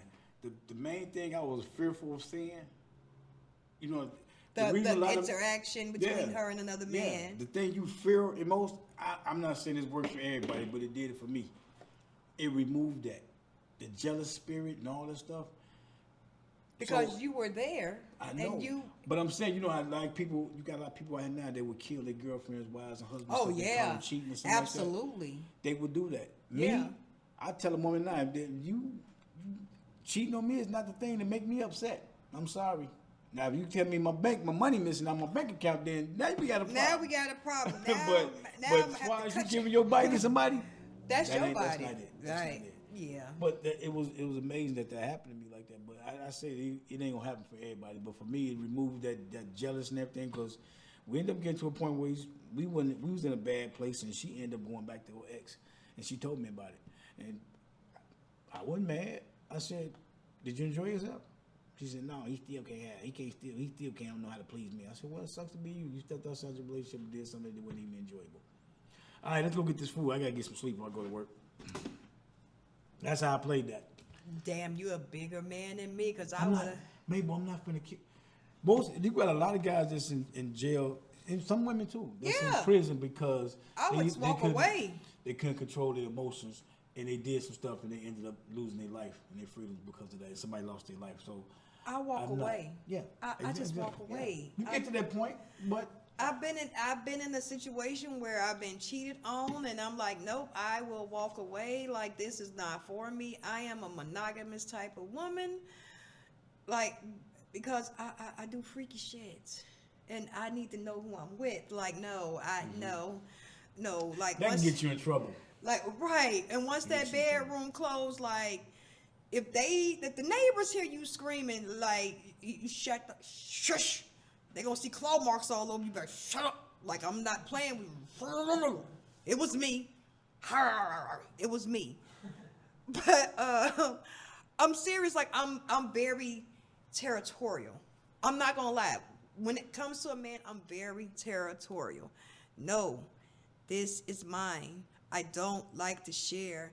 I would share my food. I would share my weed. I will even share my gummies. I will not share my man.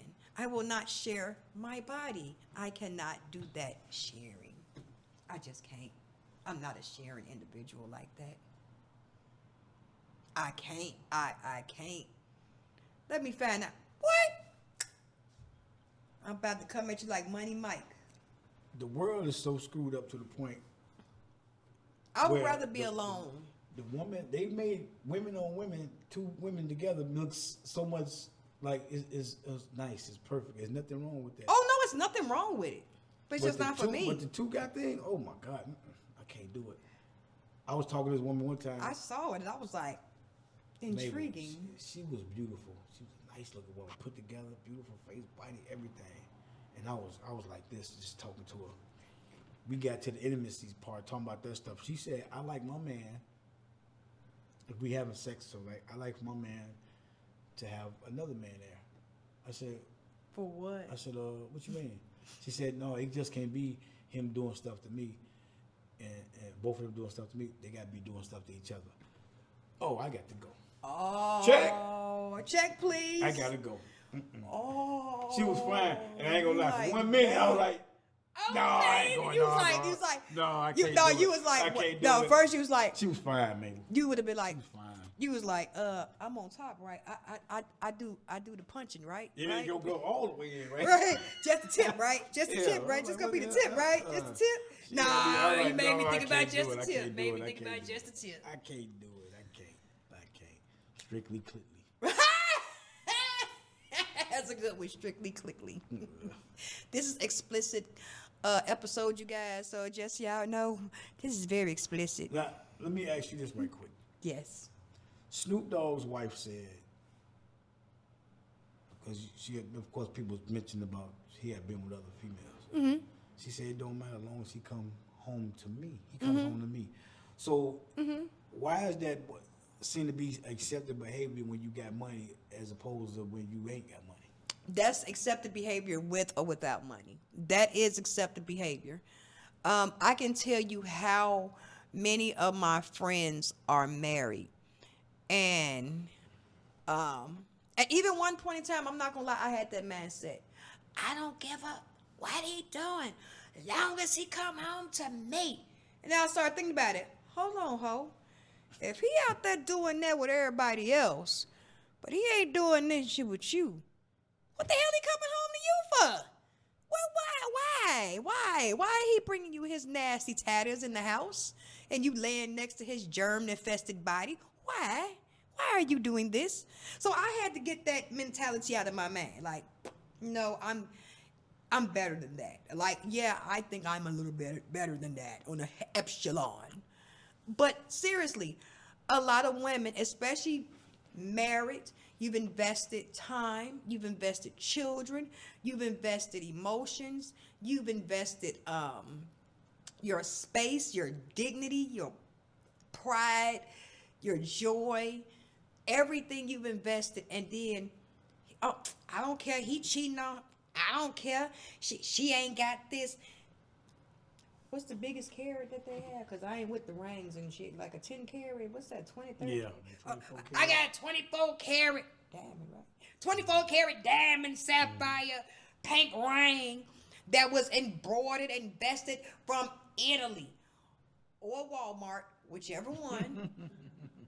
I got it on, and he bought it for me. He my husband, but he just slept with everything in the whole territory of the Western United States. But that's your man. But he come home to me. I don't care what he do out there. He come home to me. I got his house. I got his kids.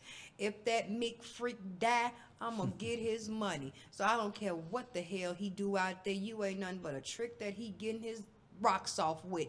But he coming home to me. That's their feeling. That's the emotion behind it. That's literally the emotion. And some women, it benefits them, because they have a little dig on the side, while he out playing, I'm gonna fucking play too, And it works for them. A lot of people, again, I can't raise these kids by myself. He out here making this money. I don't care what he do, long as he bring that check to me. I'm gonna count every dime, every penny, every quarter. He ain't gonna get that side hoe none of my money. He better work an extra job if he want to get her some money. And it be like that. It literally be like that. It be like that. How many times have you seen men that will fight over a woman? They will fight over. You just saw, I think it was on the news about, a couple of weeks ago. 2 men, one ended up, stabbing the other one? And over a woman. They were some 60 and 50 some years old, stabbing each other over a woman. Now, one is in the ground. One is in jail. What you think that woman doing? Who's you with the next one? She with the next one. She's with the next one. Vice versa with women. You over here fighting over this dude. You done maimed and put somebody in the ground or in the hospital. You in jail. Where he at? With the next one in line. I'm gonna tell you the last time I ever fought over a female, I was engaged to my oldest son's mom at the time. He was a baby, but I was with her. I get off work maybe like 3:30. I decide I'm gonna slide by her house. I ain't let her know. I just want to surprise. I'm gonna go by and see her. Yeah. I get there. Her car's out front. Okay. She home. I'm ringing the doorbell. Bing, bing, bing, bing. She's not answering. I'm riding. I'm at this point. I'm riding. Yeah. What's going on? Steve Kyle, what's going on? Like, come on, which way the bathroom? You sleep or something? Cut Yeah, that turd off. yeah. Get off the phone. Oh, come on. So she decides, she finally buzzes me in. I get to the steps, because she like on the second floor. In Parkway Gardens. So she got this nice negligee thing on, silk. And it looks nice.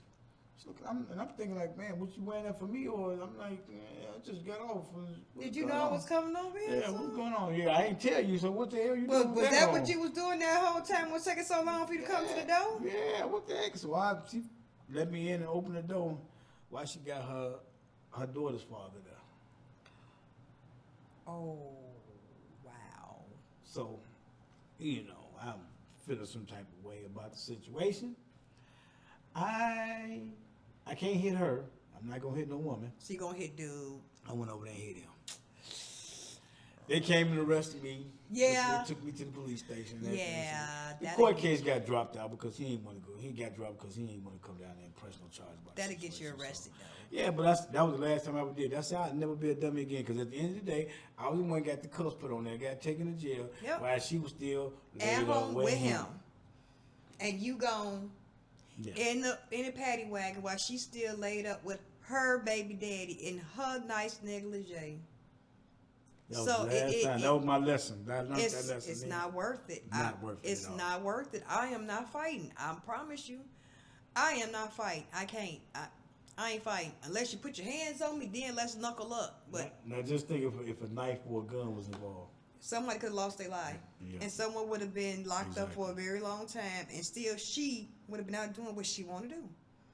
And that's the catalyst behind this. A lot of people don't realize that. Y'all going out here thinking that they cheating on you and leaving you, that's another thing. The woman and the man that stays. They gonna cheat on me all day. They still gonna come right back home. You'll just be another notch on their belt. Once they tired of messing with you, they gonna find somebody else. But this motherfucker gonna come right back home. That's another way of women and men are seeing relationships when they're cheated on. So and, it and happens. women, y'all are the best cheaters. Y'all look, y'all are the best cheaters. I was with a woman one time, and her man called. I'm at their house. I'm stupid. I'm chasing booty, so I'm at her crib with her. He called while I'm on the phone. While we getting it in, he called. Why she's? I love you too. I'll see you when you get home, baby. Yes, I love yes, you. yes, I love you yes. so much. Okay, bye. That's why. So I tell glad you, he's off that phone. it don't take nothing quick for a person to go get one. No. Ooh, I saw it on Instagram recently.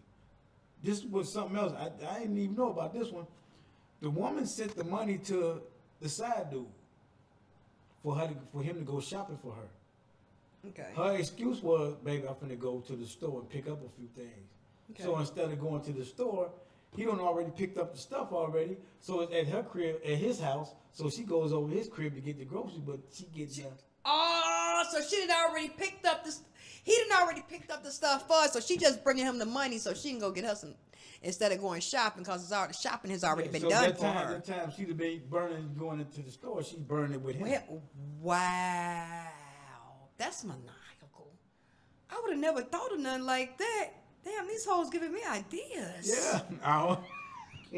Oh. I'm like, really? Fast forward the money, hun. Just pick up more. Damn. But you know the number one place people cheat at, though, right? At work. Yes. That's the number one place people cheat is at work. Their coworkers. Yes. Because they're around their coworkers a lot of more Oh, times yeah. more than they're with their family. You think about it, sometimes people work, especially 9 to 5s, they leave their house at 7 o'clock in the morning. They at work with their coworkers from 9, 8 o'clock, 8:30 to about 5 o'clock. Then sometimes they go out after work with these motherfuckers. Then you come home with your wife. Your wife then cooked or your spouse then cooked or whatever. You maybe spend a couple hours with them. Then it's time to go to bed. Who have you been up with the most? Yeah. Your coworker. Yeah, coworkers. Yeah, I saw that a lot. Oh, yeah. A lot Yeah. when I was in the work. A lot of coworkers. And I'm like, ain't you married? And ain't your ass married? Uh-huh. And y'all, shh.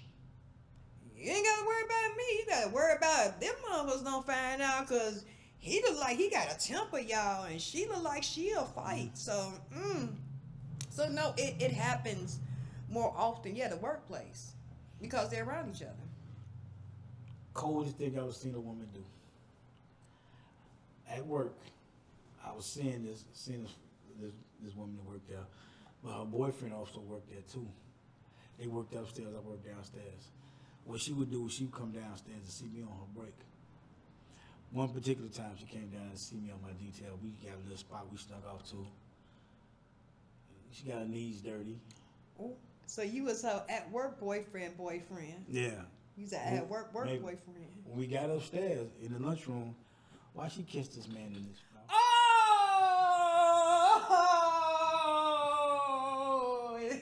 he kissing another man. He don't even know it. I bet he was like, those kisses are sweet. Yeah. I was like, wow. Wow. Like, bitch, don't you never kiss me in my mouth. I don't know what your tongue be. Kissed that man in his mouth. I was like, wow. That's crazy. That's hurtful. Wow. That well, probably be hurtful for him. I think the most hurtful thing I did is when I called my baby mama my best friend.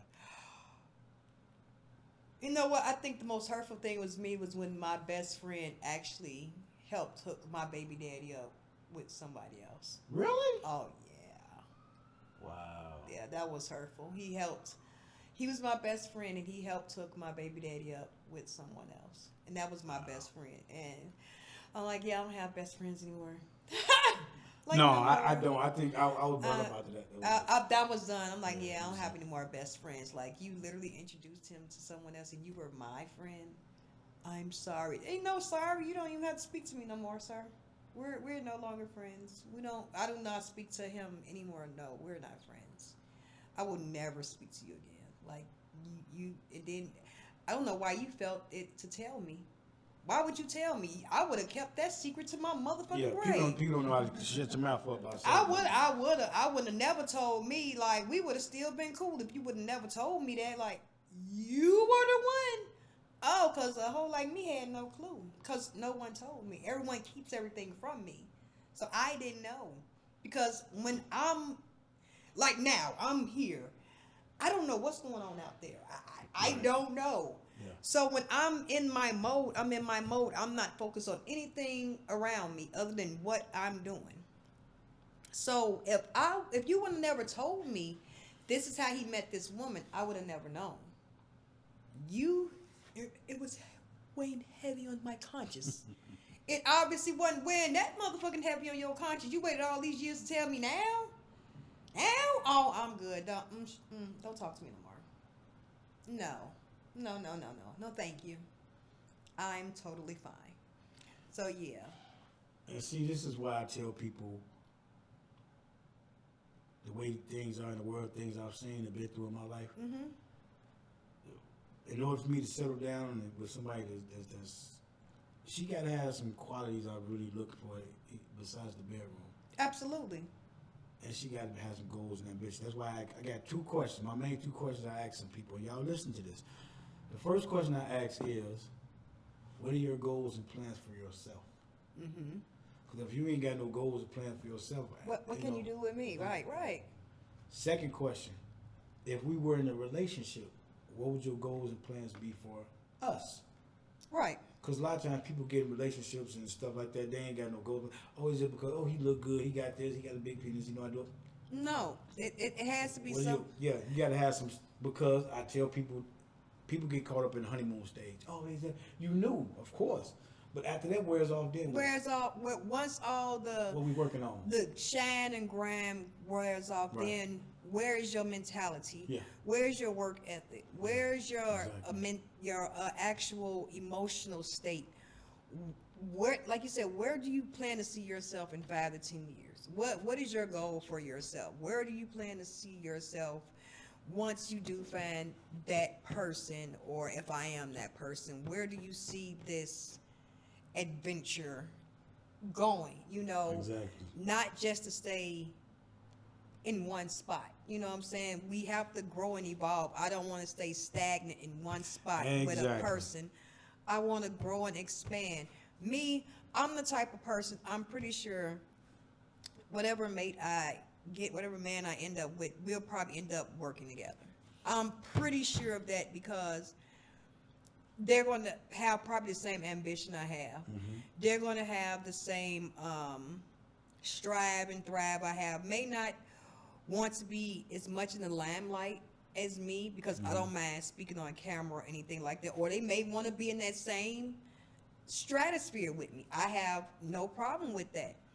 But I know it would be something where our minds would combine to grow something greater and bigger. Exactly. Because what's the point of staying so narrow-minded and little, where we can grow and expand more if we put both of our minds together? You know what I'm saying? Like, I'm a nerd. Like, I am a nerd. I tell Archie all the time, I'm a nerd.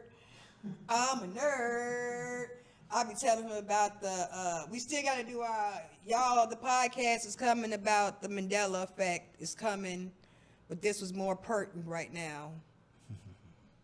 Mr. Questionnaire is more pertinent. But we're going to do about the Mandela effect.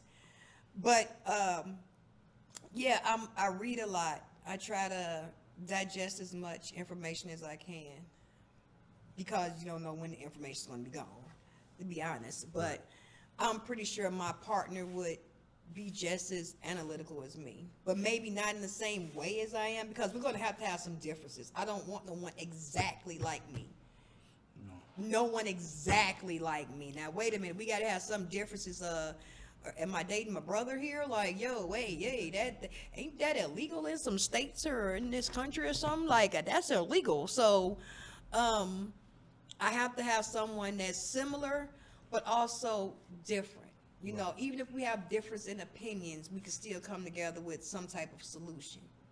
You know, no two people are going to get along all the time at the exact same time, but what you can do is come together with some type of camaraderie to get some flow going where it's going up instead of down or staying at the same level.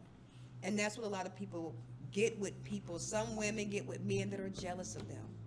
Some men get with women that are jealous of them. How can you be jealous of your own partner? That just happened. I just saw a case like that where a guy got with a female. Anyway, long story short, with it, he ended up killing her. He ended up getting, of course, he got life in prison. And a few years into his sentence, they showed a picture of him. He was a she. He turned into the bitch in jail. I saw that. And he was there. They were saying, yeah, he was jealous of her. He was jealous. There's a lot of men that are jealous of their women, of their daughters, of their sisters, of their mothers. So, you know, and that jealousy will come out sometimes in relationships. But you shouldn't be jealous of your partner in your relationship. You should want to grow and be with one another and excel each other. I don't understand what's the problem with that. I see so many relationships where one is holding the other down, but y'all both have so much that you both can go up. You both can grow. I just never understood that. Why can't we grow together? Because again, you talk about the stuff. Some people are just absorbed in the way they are. They stuck and they stagnated and they don't want to do nothing else. Because like when I date anybody, I ask them questions and stuff. Then I be like, okay, what you got going on? Well, I'm just it kind of lackadaisical with the answers. So they really don't have nothing going on and got no goals. I'm not trying to. I think I had to tone myself down because I was actually trying to sound like I was trying to make women turn into entrepreneurs. Everybody ain't got that mentality. Everybody has not got that. Okay, everybody is not an entrepreneur. But if you can't want to be a business owner, at least be supportive. Exactly. You know what I'm saying? So let's go that from balance. That. Yeah. That balance. Why can't you be the entrepreneur and she be your cheerleader? Right. And help where she can. And help where she can. Build where she can. Help where you're lacking at and build with you. Y'all can build together. You know what I'm saying? She don't have to be an entrepreneur with you, but she could be your biggest cheerleader and your biggest follower and help excel and push you up. Exactly. That can still be your balance. It can still balance. And this, to me, it's important to teach, be open to learning new things and help each other and stuff like that and grow. But have a game plan of what you're doing. Don't just get with somebody just to be with somebody. No. What we gonna do with the kids? How we gonna do? We got the retirement money up. We got money for your house. If we ain't got this, how we gonna go get it?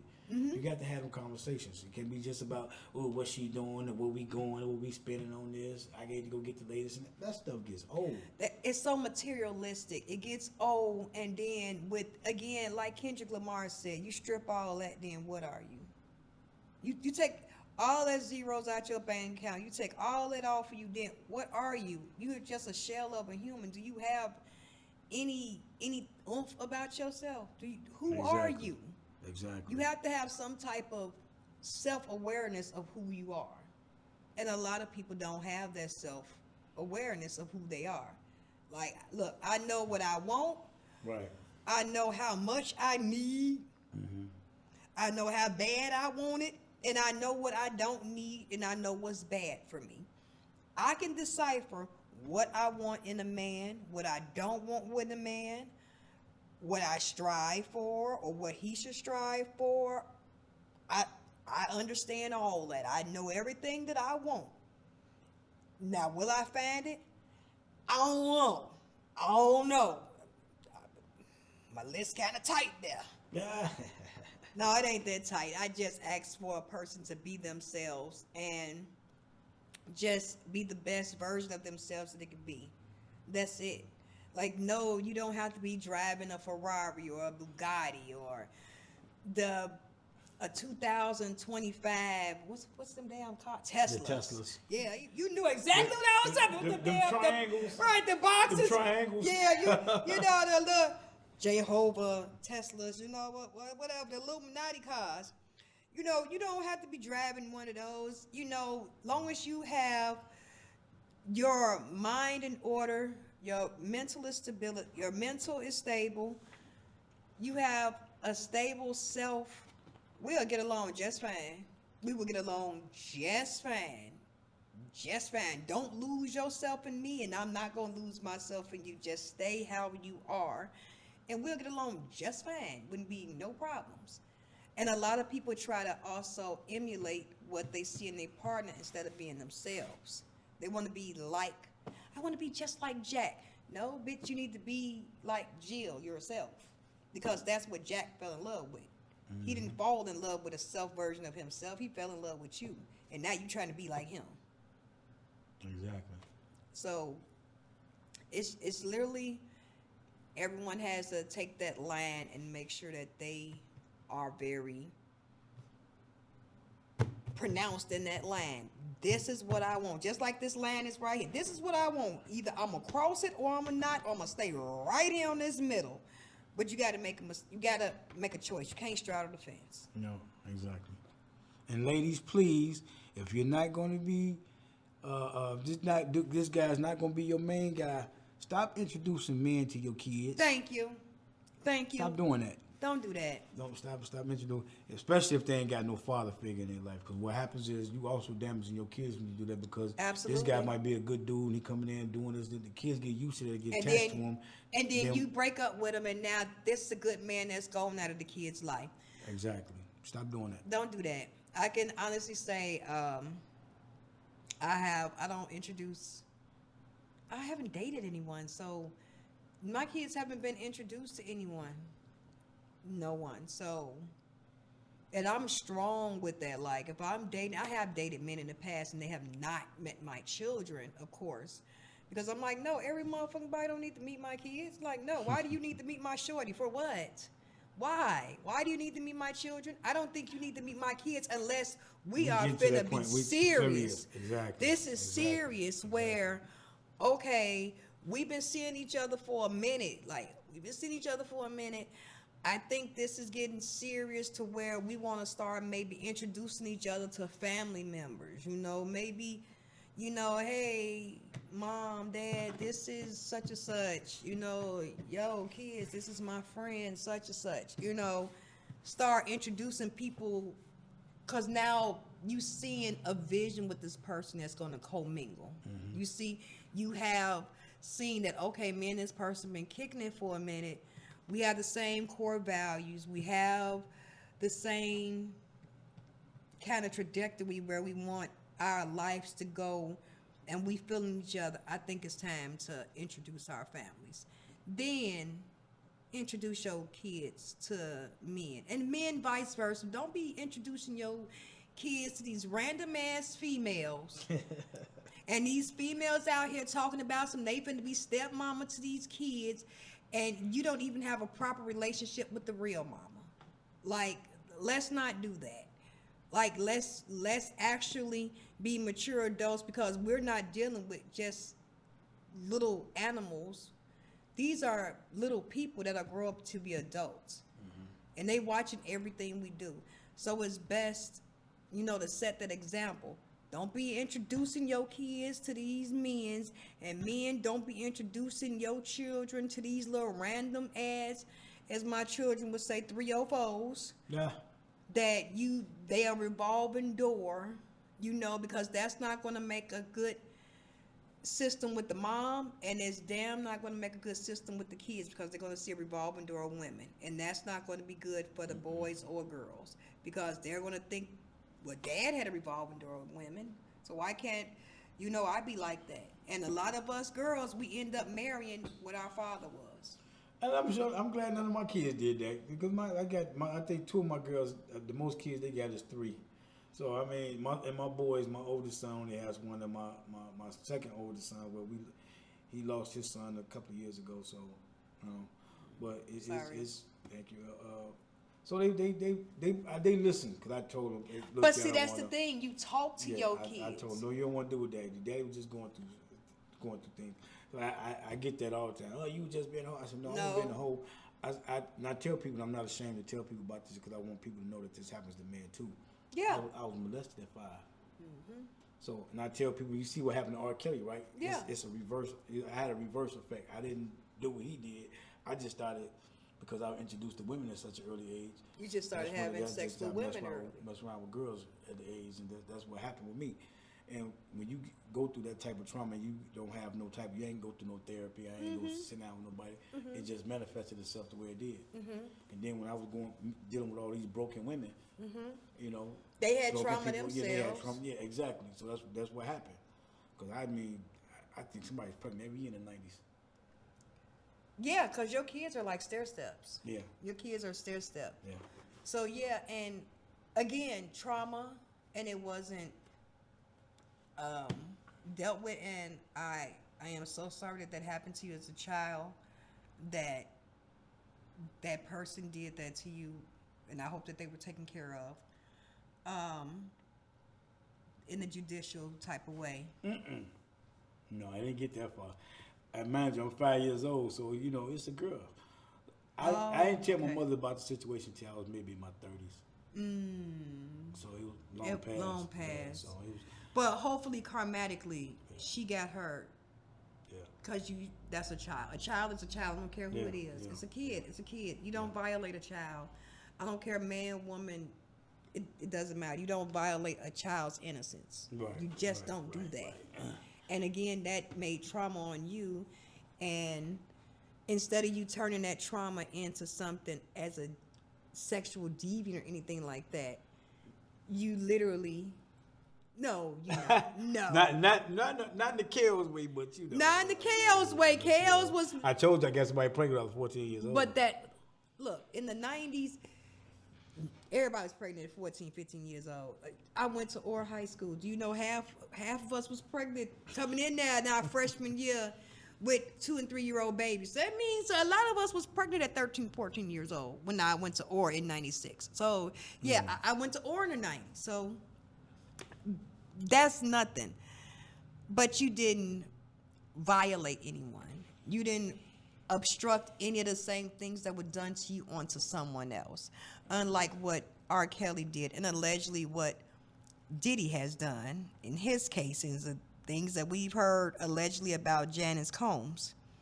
So, Janice, the mama? yeah. I must have missed that. Oh, we heard about the macaroni and cheese. No, I ain't hear about that. I'm going to have to find out what's that going on. We'll have to talk about that on the next episode, about that macaroni and cheese, about the Diddy's macaroni and cheese. His mama made macaroni and cheese and allegedly put some of his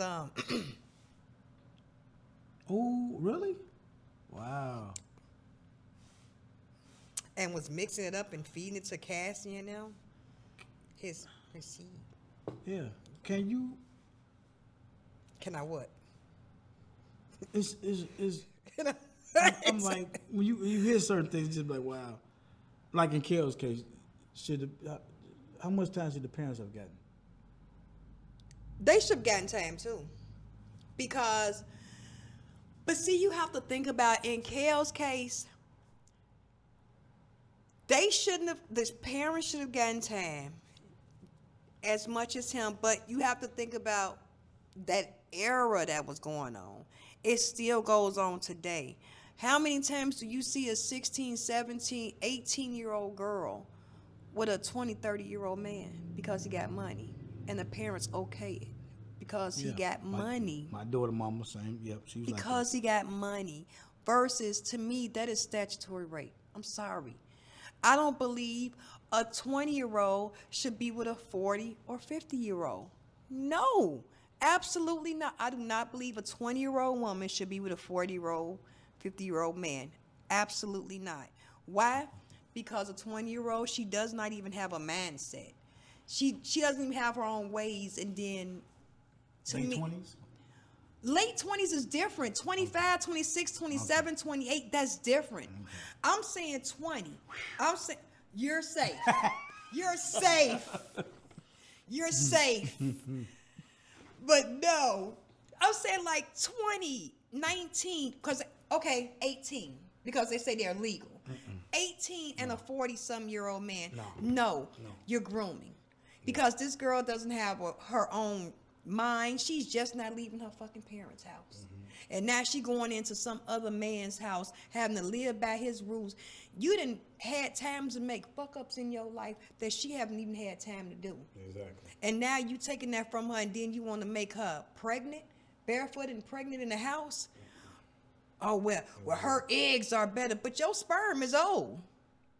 Right. Just cause her egg is fertile, don't be, your little soldiers ain't swimming at capacity they was 20 years ago, sirs. But again, it's a form of grooming. The same thing that happened again with Cassie. She was some 19, 20 when she got with Diddy. She was young. She was with him some 10 years. That was grooming. And before that, she was what, with Kid Cudi? And he was older than her. You was with all these older men, a thing that's prevalent. Long as they got money, long as they can take care of her, it's fine. Versus the morality behind it. Fuck the money. This is a predator on a kid. This child is 20 years old. And you 50, 60 years old. Why are you looking at a 20-year-old and you some 60 years old?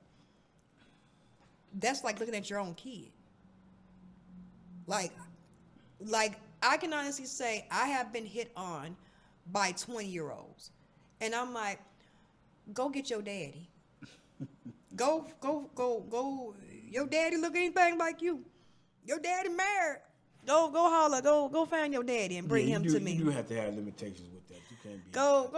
Go bring me your daddy, boy. I still, you damn near the kid age of my kids. People, but again, certain things have been going on in the black community so long to the point. It's like my daughter, mom, when she was younger age, she was a teenager.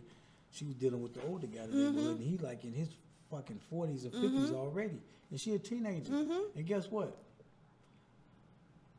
His daughter was the police sergeant. And he didn't go, and he didn't go to jail for statutory rape or anything like that. Not at all. Not at all. Because it's okay in the black community. It's okay because you can pay for her. You can take care of her. You can pay for. I can remember I was 16, and it was this beautiful girl. She was so beautiful in high school. I ain't gonna put her name out there, but she was just so beautiful to me. And I'm like, she is so pretty. And now I don't swing that way, y'all, but I was just like, this girl is just so beautiful. And she dropped out of school. She was 16. Pregnant? No, she was getting married. Ooh. I'm like, you're getting married? I'm like, married? I'm like, how old is your fiance? Like 17? No, he's 26. So the only way she could leave, she said, the only way I could leave, my mama said he had to marry me. And she quit school and got married. She was 16 years old. Did she recover? I never saw her again after that. Wow. I never saw her again because she left school and we never saw her again. So again, now that was a young girl. Her innocence was taken by this grown-ass man. Grown. And again, the parents okayed for it because she had to have showed the papers where her parents signed off for her to get married anyway because she was 16. You know, in the state of Illinois, you have to have legal guardianship for you to get married. If you're 16, 17, you have to have that guardianship. Her parents signed off on it. Did you see the movie Woman King? No, I did not see it. They have a scene in there about that, like that. Where a woman, the little girl has been kind of given to an older man, and they trade off for like cattle or something like that. Yeah, it's still done a lot of places in like Afghanistan, if I'm not mistaken, over there in some of the Saudi Arabian countries over there in Saudi Arabia, the Middle Eastern countries. I take that back. Some of them, they sell the young boys. The boys are sold. They sell girls for cattle. They sell girls for land. They sell girls for just to say, okay, I have nothing to eat, so I'm gonna sell one of my kids. Wow. Oh, I can have more children. What? But you just sold your 8-year-old daughter to like this 60, 70-year-old man. It's prevalent in some cultures, communities, and religions. A lot of religions and communities in the Middle East, yes, they will marry their daughters off at 8, 9, 10, 11 years old. If they have a menstrual cycle, they're ready to start having children. And that can be 10, 11 years old, 12 years old. A lot of places in African communities, they sell their daughters off at 12 years old. And they're pregnant, 12, 13 years old, with men that are 60-year-old seed. It happens, and here in America, we have it where you can pay the parents, go ahead and sign that paper. Yeah, I'm 40, I'll take care of your daughter.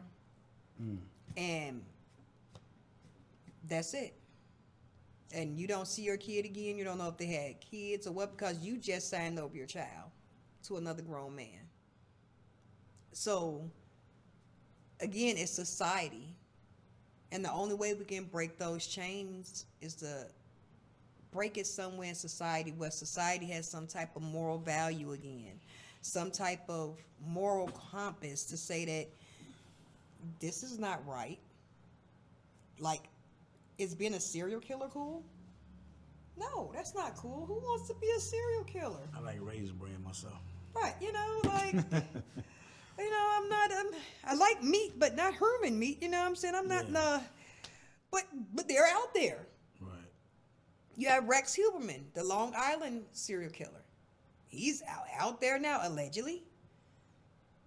So again, only way we can stop these things in society is to break it down, have these conversations so it could be more prevalent about these conversations so people can know that not everything that you see others do or what your parents did or everything is not right. You can change. You could break this cycle. You can break this trauma.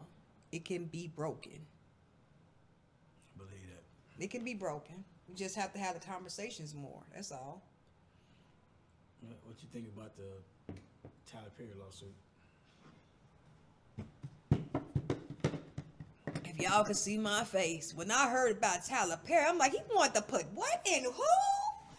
I'm like, wow. I'm like, but it may have some validity. I'm like, that boy did get killed off in the premiere though. He did say that, and that boy did lose his job. I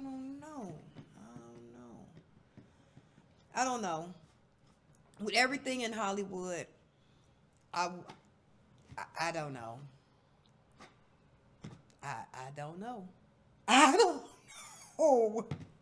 I just tell people, look, man, I'm happy for the brother. He come from where he come from. He Right. doing. But do I think it's some darkness going on with some of that stuff? Oh yeah. Of course I do. Oh yeah. Of course I do. Him, Oprah. Oh yeah, Dwayne, all of them. Yeah, Don't forget about Hawaii it's and all crazy. that. Yeah. Having money. I tell people I'd rather just have the money. I don't want no popularity. I don't want to be seen, known, nothing. No. I want to walk around dressed at the hot dog stand looking like Bill Gates trying to give me a hot dog. That's fine. Fine with me. Have you noticed? And that's how rich people dress. They dressed with white t-shirt and jeans and some cats and call it a day. But poor people dress as though we're rich. And rich people dress as though, they only have $1.25 in their pocket. That's the society norm because, again, us brokies want to emulate what we see on these Instagrams, and they're getting paid to do this shit. And the people that's got money, they're not wearing that. Like, I wouldn't be caught dead with that cheap rag. I'm not going to have something on me that costs $6,000. My dresses cost $16,000. They wouldn't be caught dead with some of the stuff that we wear. Just like Jordans. Jordans was made for suburban white kids. Who started buying Jordans? We did. Inner city black kids that could not afford it. These shoes, he made them expensive so we couldn't buy them.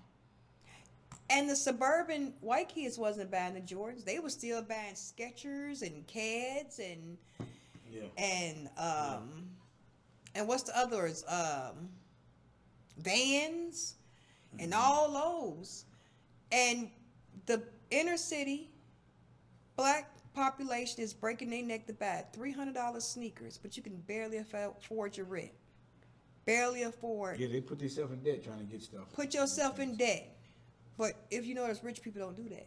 They're like, fuck it, if I can't afford that Birkin, well, babe, you're going to have to wait till I get my next bonus, darling. You're just going to have to wait. You're going to have to wait. And she's going to have to wait for that bonus before she can get that Birkin. That goes back to the mentality of what we raised. Go to school, get a good job. That was it. We weren't taught financial literacy. We weren't taught business. Doing our ownership and all taxes. that. Yeah. Nope. That stuff we weren't taught. No. So I know even at my age, and I'll be 55 next month, I'm still learning stuff. Me too. That I should have been, if I'd have been taught younger, a bit different in my life. But I'm teaching it to my boys and stuff, and then to my grandkids, so we can try to change that narrative to have better educated kids and stuff growing up, so they won't make the same mistakes of thinking I need to be wearing this name brand. This no, the power is in your credit, having good credit, breaking that trauma. You have to teach yourself. And I'm gonna say this, and I know a lot of people ain't gonna agree, but I have a big problem with the black church. I do too. Because y'all have these people every Sunday and other days during the course of the week, and y'all not teaching them nothing. How can you be in a church 20 years and you still in the same financial straits that you was in 20 years ago? Ain't y'all supposed to be trying to help one another? You supposed We're not growing. Not growing. I stopped really looking at the black churches about maybe 15 years ago, because I saw how much money you bring in, but yet half your parishioners' lights are cut off, the gas are cut off. They come to you for help, and you have to pay your tithes. You gotta pay your tithe. Well, if you really be in the Bible, it don't say I have to give my tithes to a place. It said I can pay my tithes or wages to give to a charity. I can feed the homeless. I can go take some money and buy some food and go give out to a homeless shelter, or I can donate my time, not money. And I don't like the fact that, give me all your money. So why do you have a $2 million watch on? Why do you have all this stuff on? A jet? You have a jet. You have all this. And I barely have a pair of shoes to walk to the bus stop in. But I'm supposed to give you every dime I have. I'm supposed to give you every dime I have. And I don't even have soap to wash my ass. With a washcloth, y'all. Check out my PSN washcloths. Mabel Fleming Show. It's there. Literally. Like, you don't. And you want me to give you every nook and cranny. And then this is supposed to be for the church, the house. The house is falling down. The church is falling down. The water bill ain't been paid. The carpet messed up.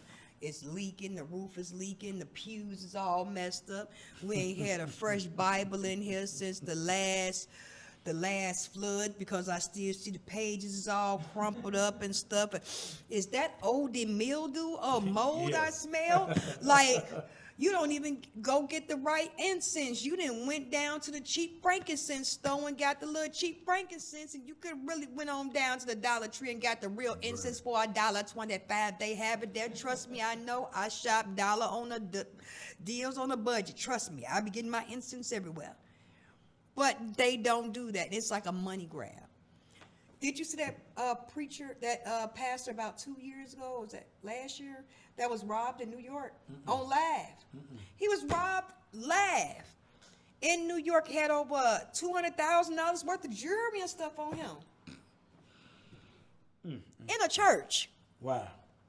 Why is my question. Why?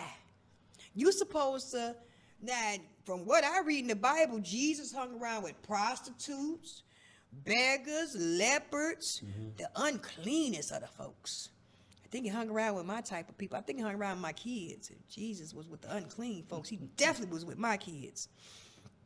So why do everybody turn a shameful eye to those people, the drug addicts? People in church turn a shameful eye to those people. They don't try to help.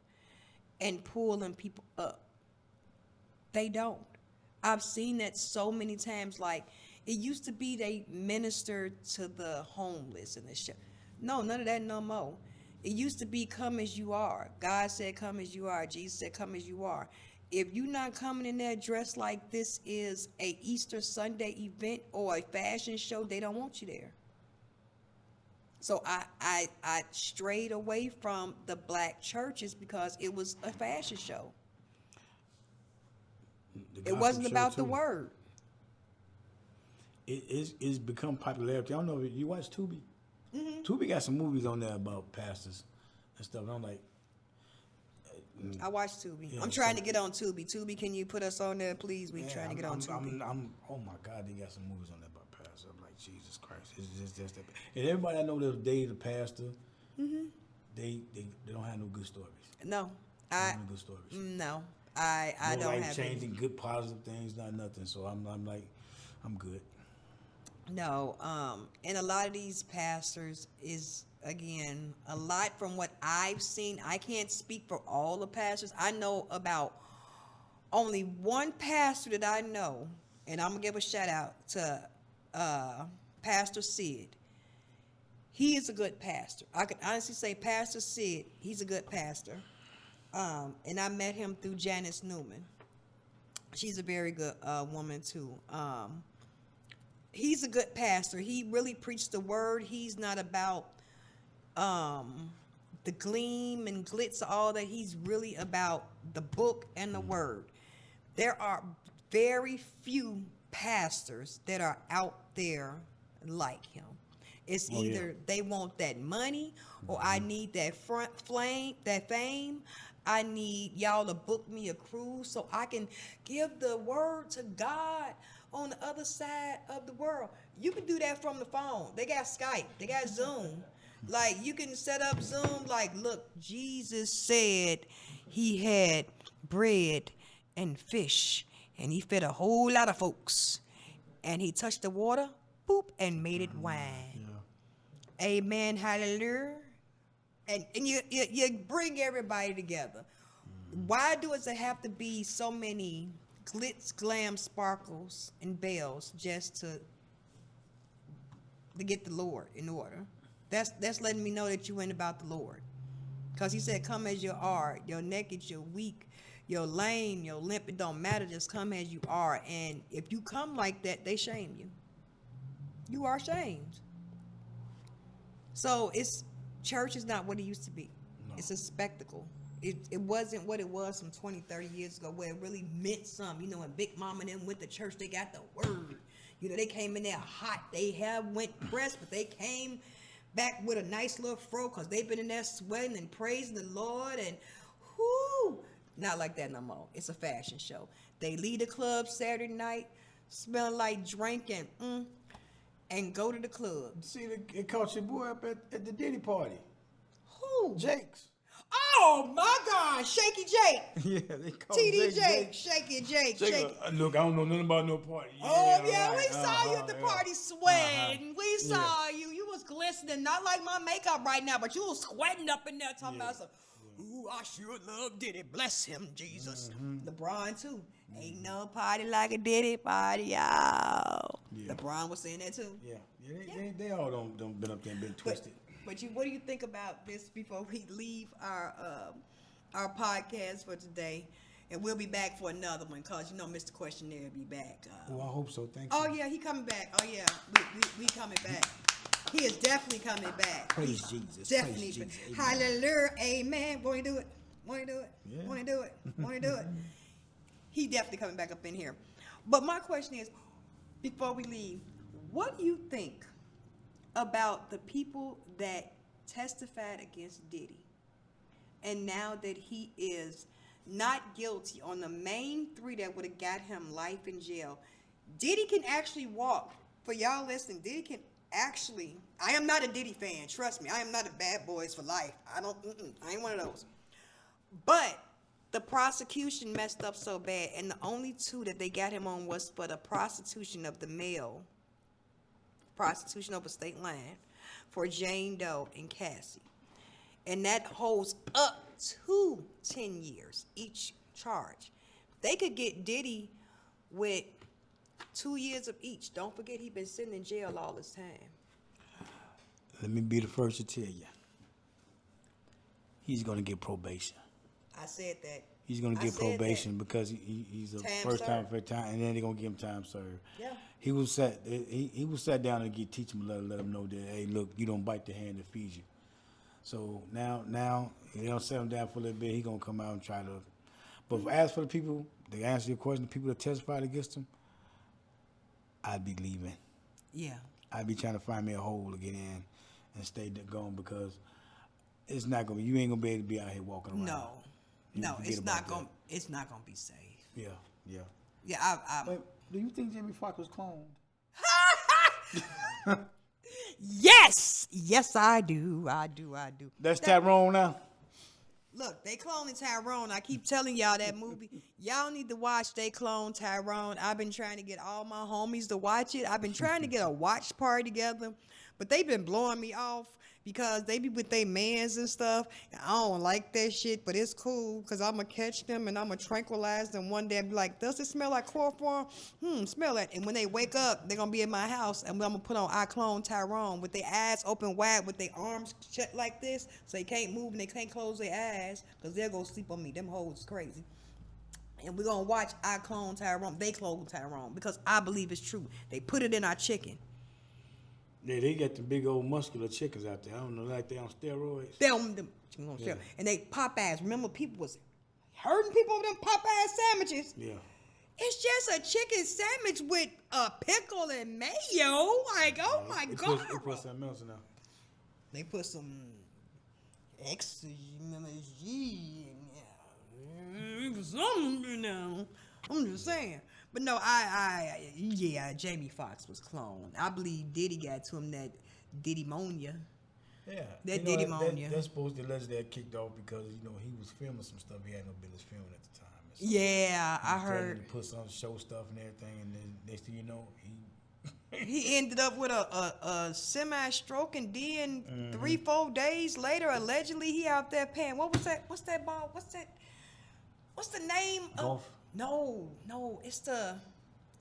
Oh, polo? No, it's the Cricket? name. No, not cricket. It's like cricket. Oh my God, what is the name of that sport that everybody pickleball? I ain't never. I'm like, I ain't never heard no damn pickleball until Jamie Foxx ended up having that situation, and he came out riding on the thing, talking about he's finna go play pickleball. That didn't even look like a Jamie Foxx shaped head. He got one of those kind of peanut heads that's kind of cut off at the top, like Arsenio Hall type head. Mm-hmm. Like a Eddie Murphy type head. That's the type of head Jamie Foxx got. Even for real, Jamie Foxx is very handsome. Don't get it twisted. And he can sing, you know what I'm saying? He was Wanda too, you know what I'm saying? But still, he got a different shaped head, and that clone head is kind of rounded. It's a little rounded at the top. It ain't Jamie. It ain't him. No. He was cloned. Well, we'll see. We'll see. He was definitely I do believe it's aliens walking amongst us because some of the stuff some of these people doing out in the streets is, oh my God. oh yeah. Wait a minute. Last quick thing. Did you see the video? I think it was last year. The woman that was set on fire on the air. Oh, New York. Yeah. Yes. And people was like, why is she just standing there? Why is people just standing there and not trying to put her out? Did you see the police walk past? Yes. That was the most amazing That was the thing. most I couldn't believe it. heartbreaking And thing. horrible. Beautiful woman, too. Did you see the picture? Yes. She was a student at I forgot what school, but she was in college. But it was horrible. But the fact that she was set on fire and no one tried to put her out. Nobody ain't trying to grab nothing. And just and like you said, the police is walking by. I'm looking like police walking by. The first thing you should do, because first thing they teach us is stop, drop, and roll. And obviously she's in shock standing there because she's on fire from head to toe. Y'all got these polices. Y'all was supposed to grab y'all coats and throw it over her. Everybody grab a jacket, throw it on her, and just pat her down and lay her down. That's all y'all had to do. Why not? But better yet, why not have the fire extinguishers? Where those at? It was. They didn't have one at that point. Walking But I think right they there. make it. I think they're gonna make that a law or somewhere. They're gonna have to start putting them. They're gonna have to start putting them because that was truly diabolical. Like, And the dude that did it was right there. and he was fanning the flames. He was fanning them, making them bigger. I'm like, yo. Now again, I advocate whatever crime you do, it should be done to you. Just like they should arrest him, and 30 days from now he should have been barbecued. Yeah. What we gonna keep him alive for? For what? What, barbecue? No. Yeah. We ain't gotta He set did up- that to that woman? Yeah. But can't we just put her in front of fire and squad? No, we barbecue. We put some marshmallows on it. You wanna? Can't be roasting Negroes That's on what a he did. hot day. That's what We he can't did be to the doing woman. that. That's what he did to the woman. No, no, I believe in capital punishment. I believe. Keep him alive for what? For we can keep paying No, for him? I didn't say keep alive. I said capital punishment. I said I believe in it. I believe. All right, well, he about to execute me right here. Let me get my little brew He with gotta be me. barbecued. I'm sorry. He gotta be barbecued. Rub you for luck. He's trying to get us, little brew. Yes, yes. But no, I agree. If you do a crime, you should honestly be put to death if it's a death crime. Just like we did the story on the Idaho 4. And I did the story on the Idaho 4, Brian Kohlberger, who pled guilty to murdering the 4 Idaho students. And I said that was a cop-out because he was supposed to get the death penalty if he would have been guilty. Now, if you were guilty of this crime, you killed all 4 of these people, you should get the death penalty. Why should the parents' money and everybody else's money, every time they buy a loaf of bread, buy a soda, even buy a bottle of water, that taxes goes to pay for him? Why should I have to pay for a convicted criminal that has murdered or harmed my family member and we have all the evidence against them? So yes, I agree with capital punishment. I agree with the death penalty, but we live in Illinois where that was done away in, I want to say 94, 95. They got rid of the death penalty because, if I'm not mistaken, there was this man named Porter. He was on death row for a crime that he allegedly committed in what's that, Marquette Park? Porter, the black dude? Yeah, on the south side. And they was going to allegedly give him the death penalty for him. The Innocence Project came in and they did a case study on him, and allegedly they falsified documents to get him out of jail. And that's what stopped us from having the death penalty, because they said a lot of people was going to the chair that did not deserve it. Yes. But Burge, he was giving a lot of false, making people sign a lot of false confessions and stuff. But it was a lot of people that did deserve to be on death row that now we have to take care of them for the rest of their lives. Because, again, there's no capital punishment. So now we have a place, for instance, Illinois has the highest, strictest gun laws, correct? Where's the most gun crime at? In Illinois. Indiana it's against the law not to have a weapon. They have laxer crimes there. Versus here, where this is the strictest gun laws, but you literally have more shootings in Chicago. Over an average weekend, it's at least 150 shootings. On average. That's average. But this is supposed to be the strictest gun laws. Where's your time for having these guns? They added so much, they call them switches, because they having about 100 rounds.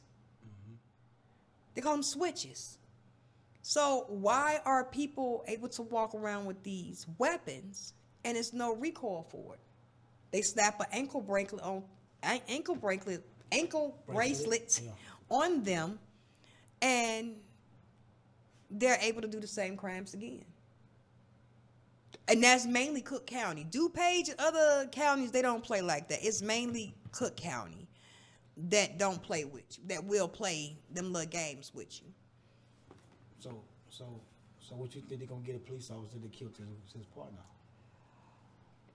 Allegedly, this is the third officer that he has hurt, because if you guys didn't know, it was a police shooting a couple of about a couple of weeks ago, about a month ago, where a female officer was killed by her male officer. They were going to a call where an individual allegedly had a shotgun. They had a automatic rifle, allegedly, and the female cop was shot from behind by her male partner.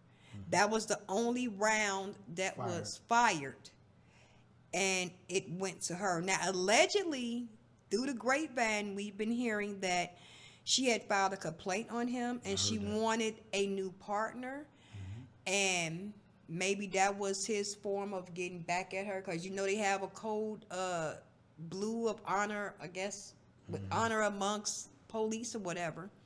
So that could have been something. They're investigating. That's getting swept under the rug. But they family gonna be on top of it. Family is on top of it. So this one might not get swept under the rug, since we're investigating. But my thing is, with your investigation, will he be getting paid? Investigation with pay? Or is it investigation on desk duty? So that means you're still getting paid while they're investigating. Why he ain't arrested, period? Come on now. Because Stevie Wonder could see something wrong with this case. Internal Affairs have to investigate this. Something fishy. I think it's a lot more. I think that situation a lot more about the woman. Oh yeah, it's a lot more about the woman. What else did she know? Exactly. It was just a police officer arrested in Florida from, if I'm not mistaken, the 15th district for child stuff in Florida. So, and that was Chicago, allegedly 15th district. It was plastered all over Florida. So, again, this is Chicago that we're talking about. Yes. So, we have to take everything with a grain of salt and see what it may. But as we can see, the legal system has been crazy, even with R. Kelly, even with Diddy, even with our regular schmegular people. The system is outrageously insane. Yes. So we have to just take heed with what we're doing and watch our steps and make sure we don't get caught up in that shit. I try not to. I ain't gonna. I got enough going on with the kids, mama. I'm all right. I got enough going on with the kids, period. And I got all girls, y'all, so y'all know. And like I told you, I got 2 phones, one for my mom and one for the hoes. And yet again, the mama phone, RT, the mama phone is always ringing. That whole phone is always dry. So dry. So dry. Why ain't you hoes in my inbox? I need all my hoes in my inbox.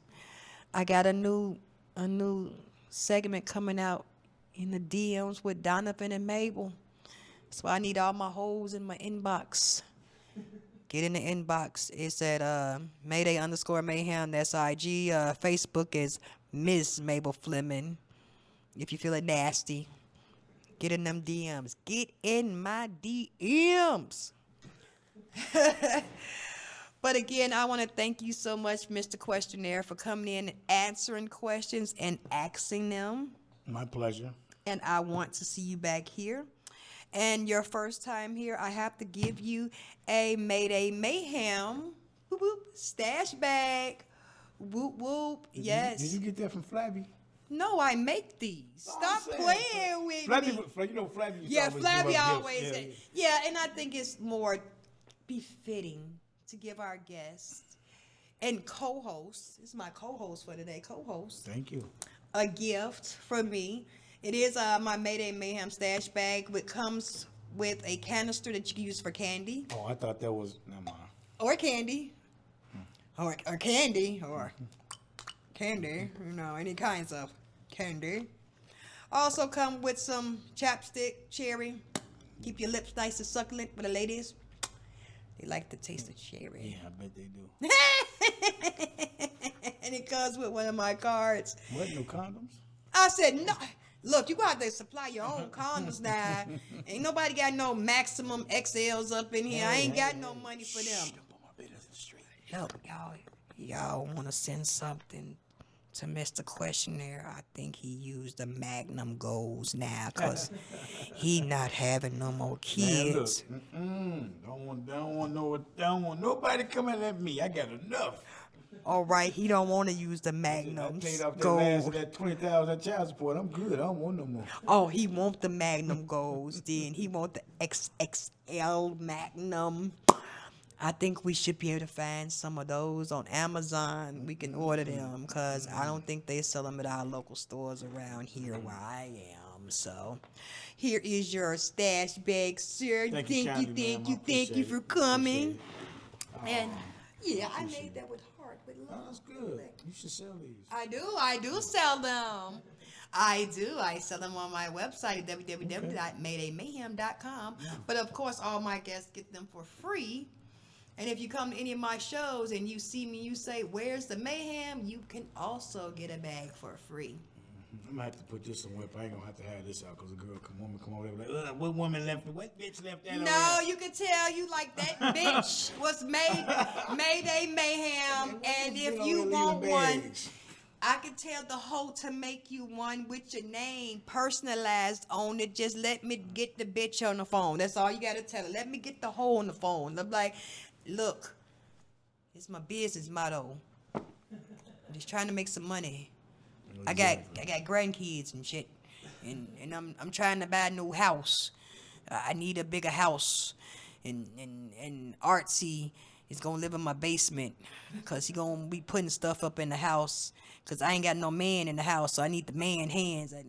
He just stay there part time just to put shit up in the house, and then he leave and go on with his girl or wherever he going. I pay him with food and luxuries, whatever else he wants.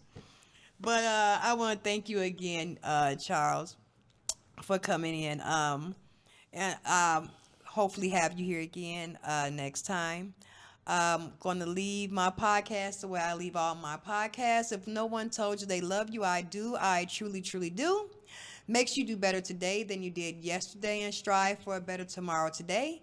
And I'll see y'all next time for the Mayday Mayhem podcast. I'm out of here. And y'all be good. Y'all be safe. Y'all stay healthy. And y'all get rid of some of that trauma. And what's one more thing you want to tell them before we leave up out of here? Stay safe, be blessed, be productive. That's right. Stay safe, be blessed, be productive. And y'all have some plans out there, you know, just in case you go on a date. Remember those 2 questions Mr. Questionnaire had. You know, very important.